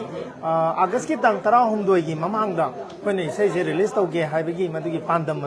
madu ma su phang bang ame hai be sai si maruina ai koi sai si gi manung do si yauje koi gi jinmi tami ai koi amatani ana haiba pareng su yauri ana koi khundamani ba sing tam koi khundamani sinau mayam indigenous people sing se koi unite oina amatoina punsin bagi madi message pi ba paujen pi ba dugumba isai amakhani ngasi koina pona phalam dam manung sibi na haina thomas kaya no ya tamo tamona kasi pona imalam dam manung sibi sida koi direct to wigi se kari sum awan no mai ga sum thengnagi isai se koi ahan ba dagi shooting je koi thoidongna yamna kaina waba ꯌꯥꯝꯅ ꯊꯦꯡꯅꯈꯤꯕꯗꯤ ꯂꯩꯇꯦ ꯑꯗꯨꯕꯨ ꯑꯣꯏꯔꯛꯅꯕ ꯍꯣꯠꯅꯕꯗꯗꯤ ꯌꯥꯝ ꯊꯦꯡꯅꯈꯤ ꯍꯥꯏꯇꯥꯔꯦꯀꯣ ꯏꯁꯩꯁꯦ ꯅꯝꯈ꯭ꯔ ꯃꯇꯨꯡꯗꯗꯤ ꯑꯩꯈꯣꯏ ꯋꯥꯀꯤꯡ days 2 ꯗꯦꯖꯅꯤ ꯑꯗꯣ ꯍꯥꯏꯔꯤꯕ ꯋꯥꯀꯤꯡ ꯗꯦꯖ 2 ꯗꯦꯖꯁꯤꯒꯤ ꯃꯅꯨꯡꯗ ꯑꯩꯈꯣꯏ ꯍꯤꯌꯥꯡꯊꯥꯡꯒꯤ ꯂꯥꯏꯔꯦꯝꯕꯤꯗ ꯑꯗꯩ ꯍꯩꯕꯣꯛ ꯆꯤꯡꯒꯤ ꯃꯊꯛꯇ ꯌꯥꯝꯅ ꯃꯅꯤꯄꯨꯔꯒꯤ ꯄꯨꯋꯥꯔꯤꯒ ꯁꯥꯒꯣꯟꯅꯕ ꯃꯐꯝꯅꯤ ꯍꯩꯕꯣꯛ ꯆꯤꯡ ꯑꯗꯒꯤ ꯍꯩꯕꯣꯛ ꯆꯤꯡꯒꯤ ꯆꯤꯡꯊꯛꯇ ꯅꯝꯃꯦ ꯑꯗꯩ ꯍꯤꯌꯥꯡꯊꯥꯡ ꯂꯥꯏꯔꯦꯝꯕꯤꯒꯤ ꯏꯃꯥꯒꯤ ꯃꯐꯝꯗ ꯉꯁꯥꯏ ꯅꯝꯃꯦ ꯑꯗꯨꯒ ꯁꯦꯟꯗ꯭ꯔꯥꯒꯤ ꯇꯨꯔꯤꯁ ꯍꯣꯝꯗ ꯑꯩꯈꯣꯏ ꯗꯥꯛꯇꯔ ꯊꯥꯡꯖꯝ ꯗꯕꯂꯤ ꯁꯥꯔ ꯗꯕꯂꯤꯅ ꯌꯥꯝꯅ ꯀꯣꯑꯣꯄꯔꯦꯁꯟ ꯄꯤꯕꯤꯔꯀꯥꯟꯗ ꯃꯁꯤ ꯁꯦꯟꯗ꯭ꯔꯥ ꯇꯨꯔꯤꯁꯀꯤ ꯃꯊꯛꯇ ꯑꯩꯈꯣꯏ ꯅꯝꯕ ꯉꯝꯖꯈꯤ ꯑꯗꯨꯒꯤ ꯃꯊꯛꯇ ꯂꯣꯛꯇꯥꯛ ꯄꯥꯠꯄꯥꯟꯗ ꯑꯩꯈꯣꯏꯅ ꯅꯝꯈꯤ ꯍꯥꯏꯔꯤꯕ ꯏꯁꯩꯁꯤꯒꯤ ꯃꯊꯛꯇ ꯑꯩꯒꯤ ꯏꯅꯥꯎ ꯁꯨꯔꯖ ꯑꯃꯗꯤ ꯃꯨꯇꯨꯝ ꯍꯦꯔꯣꯖꯤꯠ ꯃꯥꯔꯁꯦꯜ ꯑꯥꯔꯠꯀꯤ ꯑꯥꯔꯇꯤꯁ ꯑꯅꯤꯁꯤꯅ ꯑꯩꯈꯣꯏ ꯊꯥꯡ ꯇꯥꯒꯤ ꯑꯣꯏꯕ ꯃꯥꯔꯁꯦꯜ ꯑꯥꯔꯠꯀꯤ ꯌꯥꯝ ꯐꯖꯕ ꯃꯁꯛ ꯈꯔꯁꯨ ꯑꯩꯈꯣꯏꯅ ꯏꯟꯇꯔꯂꯤꯞ ꯃ꯭ꯌꯨꯖꯤꯛꯇ ꯑꯗꯒꯤ ꯑꯇꯩ ꯑꯇꯩꯒꯤ ꯐꯤꯂꯔ ꯃ꯭ꯌꯨꯖꯤꯛꯁꯤꯡꯗ ꯑꯩꯈꯣꯏ ꯍꯥꯞꯆꯤꯜꯂꯀꯥꯟꯗ ꯑꯩꯈꯣꯏꯒꯤ ꯑꯣꯏꯕ ꯏꯟꯗꯤꯖꯤꯅꯁ ꯑꯣꯏꯕ ꯄꯣꯠꯁꯦ ꯃꯁꯤꯃꯁꯨ ꯑꯩꯈꯣꯏ ꯇꯥꯍꯟꯅꯕ ꯑꯗꯨꯃꯥꯏꯅ ꯍꯣꯠꯅꯖꯈꯤ ꯍꯣꯏ ꯌꯥꯝ ꯅꯨꯡꯉꯥꯏꯖꯩ ꯑꯗꯣ ꯇꯥꯃꯣ ꯂꯣꯏꯁꯤꯜꯂꯛꯄꯗ ꯍꯥꯏꯕ ꯇꯥꯔꯦꯀꯣ ꯍꯣꯏ. ꯑꯦꯁꯦ ꯕꯣꯔꯗ ꯑꯣꯐ ꯊꯦꯡꯛꯁꯀꯨꯝꯕ ꯍꯥꯏꯇꯥꯔꯦ ꯍꯣꯏ ꯊꯥꯒꯠ ꯋꯥꯔꯣꯜ ꯍꯥꯏꯕ ꯇꯥꯔꯦ ꯑꯗꯨꯝ ꯊꯝꯕꯤꯔꯝꯃꯣ ꯑꯩꯈꯣꯏ ꯌꯥꯝ ꯅꯨꯡꯉꯥꯏꯖꯩ ꯁꯨꯝꯕ ꯏꯃꯥ ꯂꯩꯕꯥꯛ ꯁꯩꯊꯥꯕ ꯏꯁꯩ ꯑꯃ ꯔꯤꯂꯤꯁ ꯇꯧꯕꯁꯤꯗꯩꯗ ꯁꯤꯡꯖꯃꯩ 360ꯒꯤ ꯇꯤꯝ ꯂꯥꯛꯄꯤꯔꯒ ꯃꯔꯨꯑꯣꯏꯅ ꯑꯩ ꯏꯅꯥꯎ ꯑꯖꯤꯠ ꯂꯥꯛꯄꯤꯗ꯭ꯔꯒꯁꯨ ꯃꯥꯒꯤ ꯑꯦꯁꯤꯁꯇꯦꯟ ꯃꯌꯥꯝ ꯂꯥꯛꯄꯤꯗꯅ ꯁꯨꯃꯥꯏꯅ ꯁꯤꯒꯤ ꯃꯄꯥꯎ ꯑꯃ ꯃꯌꯥꯝ ꯁꯤꯟꯗꯨꯅ ꯑꯩꯈꯣꯏ ꯁꯔꯨꯛ ꯌꯥꯕ ꯉꯝꯗ꯭ꯔꯒꯁꯨ ꯃꯌꯥꯝꯗ ꯌꯧꯍꯟꯕꯤꯕꯒꯤ ꯊꯧꯗꯥꯡ ꯂꯧꯕꯤꯕ ꯑꯇꯩ ꯑꯇꯩ ꯄ꯭ꯔꯤꯟ ꯑꯦꯟ ꯑꯦꯂꯦꯛꯇ꯭ꯔꯣꯅꯤꯛ ꯃꯦꯗꯤꯌꯥ ꯏꯆꯤꯟ ꯏꯅꯥꯎ ꯃꯌꯥꯝꯁꯨ ꯂꯥꯛꯄꯤꯔꯝꯃꯤ ꯁꯤꯡꯖꯃꯩ 360ꯒꯤ ꯈꯨꯠꯊꯥꯡꯗ ꯃꯣꯏꯕꯨ ꯊꯥꯒꯠꯆꯔꯤ ꯁꯤꯒꯨꯝꯕ ꯑꯩꯈꯣꯏꯒꯤ ꯊꯧꯔꯝ ꯑꯃꯒꯤ ꯃꯄꯥꯎ ꯑꯃ ꯁꯟꯗꯣꯛꯄꯤꯕ ꯍꯥꯏꯕꯁꯦ ꯌꯥꯝꯅ ꯑꯆꯧꯕ ꯊꯧꯗꯥꯡ ꯑꯃꯅꯤ ꯂꯧꯖꯩ ꯁꯤꯡꯖꯃꯩ 360ꯗꯤ ꯌꯥꯝ ꯀꯨꯏꯅ ꯃꯤꯌꯥꯝꯒꯤ ꯊꯧꯒꯜ ꯇꯧꯕ ꯉꯝꯕ ꯑꯣꯏꯕꯤꯌꯨ ꯑꯇꯩ ꯄ꯭ꯔꯤꯟ ꯑꯦꯟ ꯑꯦꯂꯦꯛꯇ꯭ꯔꯣꯅꯤꯛ ꯃꯦꯗꯤꯌꯥ ꯂꯥꯛꯄꯤꯕ ꯄꯨꯝꯅꯃꯛꯄꯨꯁꯨ ꯃꯇꯝ ꯁꯥꯡꯅ ꯁꯨꯝꯕ ꯃꯌꯥꯝꯒꯤ ꯄꯥꯎ ꯃꯁꯤ ꯁꯟꯗꯣꯛꯄꯗ ꯊꯧꯗꯥꯡ ꯌꯥꯕ ꯉꯝꯕ ꯑꯣꯏꯁꯅꯨ ꯍꯥꯏꯗꯨꯅ ꯌꯥꯏꯐꯅ ꯄꯤꯖꯔꯤ ꯑꯔꯣꯏꯕꯗ ꯑꯩꯈꯣꯏ ꯃꯅꯤꯄꯨꯔ ꯍꯥꯏꯕ ꯂꯝꯗꯝ ꯑꯁꯦ ꯑꯩꯈꯣꯏ ꯑꯃꯨꯛꯇꯪ ꯈꯨꯟꯗꯥꯃꯤꯟꯅꯕ ꯐꯨꯔꯨꯞ ꯈꯨꯗꯤꯡꯃꯛꯅ not only Meitei not only Meitei Pangal ꯑꯇꯩ ꯂꯩꯔꯤꯕ ꯐꯨꯔꯨꯞꯁꯤꯡꯁꯦ ꯁꯤꯁꯤꯅ ꯃꯥꯒꯤꯅꯤ ꯑꯩꯒꯤꯅꯤ ꯅꯪꯒꯤꯅꯦꯅ ꯍꯥꯏꯕ ꯅꯠꯇꯕꯤ ꯑꯩꯈꯣꯏꯒꯤꯅꯦꯅ ꯍꯥꯏꯕ ꯑꯩꯈꯣꯏ ꯏꯟꯗꯤꯖꯤꯅꯁ ꯄꯤꯄꯜ ꯑꯣꯏꯔꯕ ꯑꯩꯈꯣꯏ ꯄꯨꯝꯅꯃꯛꯀꯤꯅꯦꯅ ꯁꯤꯒꯤ ꯋꯥꯈꯜꯂꯣꯟꯁꯤꯗ ꯑꯩꯈꯣꯏ ꯍꯥꯏꯕ ꯋꯥꯈꯜ ꯃꯁꯤ ꯑꯃꯨꯛꯇꯪ ꯅꯨꯡꯁꯤꯃꯤꯟꯅꯁꯤ ꯑꯗꯨꯒ ꯃꯁꯤꯒꯤ ꯅꯨꯡꯁꯤꯕꯒꯤ ꯃꯁꯛꯁꯦ ꯂꯩꯔꯕ ꯀꯥꯟꯗ ꯑꯩꯈꯣꯏ ꯃꯆꯦꯠ ꯃꯆꯦꯠ ꯇꯥꯔꯛꯀꯗ꯭ꯔꯅ ꯍꯥꯏꯅ ꯈꯜꯂꯤꯁꯦ ꯃꯁꯤ ꯈꯛ ꯇꯥꯔꯣꯏ ꯃꯁꯤ ꯀꯟꯃꯤꯟꯅꯁꯤ ꯍꯥꯏꯕ ꯋꯥꯐꯝꯁꯦ ꯄꯥꯎꯖꯦꯜ ꯊꯝꯖꯔꯤ ꯊꯦꯡꯛ ꯌꯨ ꯌꯥꯝ ꯅꯨꯡꯉꯥꯏꯖꯩ ꯃꯌꯥꯝ ꯉꯁꯤꯒꯤ ꯑꯣꯏꯅꯗꯤ ꯃꯇꯥꯡ ꯆꯥꯗ ꯑꯩꯈꯣꯏꯒꯤ ꯂꯥꯏꯐ ꯇꯦꯟꯁꯟꯖꯒꯦ ꯃꯌꯥꯝ ꯊꯦꯡꯛ ꯌꯨ ꯇꯥꯃꯣ ꯄꯨꯡ ꯀꯌꯥꯗ ꯏꯁꯩ ꯊꯥꯗꯣꯛꯀꯅꯤ ꯑꯗꯨꯝ ꯌꯨꯇ꯭ꯌꯨꯕꯇꯒꯨꯝꯕ ꯍꯥꯏꯗꯤ ꯍꯧꯖꯤꯛꯄꯨꯗꯤ ꯔꯤꯂꯤꯁ ꯇꯧꯔꯅꯤ ꯌꯨꯇ꯭ꯌꯨꯕꯁꯦ ꯉꯁꯤ ꯅꯨꯃꯤꯗꯥꯡ ꯑꯩꯈꯣꯏ ꯄꯨꯡ 9ꯗꯩꯅ 10 ꯐꯥꯎꯒꯤ ꯃꯅꯨꯡꯗ ꯃꯌꯥꯝꯗ ꯑꯞꯂꯣꯗ ꯇꯧꯔꯛꯅꯕ ꯍꯣꯠꯅꯖꯒꯦ ꯑꯗꯨꯗꯤ ꯊꯦꯡꯛ ꯌꯨ ꯌꯥꯝ ꯅꯨꯡꯉꯥꯏꯖꯔꯦ ꯃꯌꯥꯝ ꯂꯣꯏꯁꯤꯟꯖꯒꯦ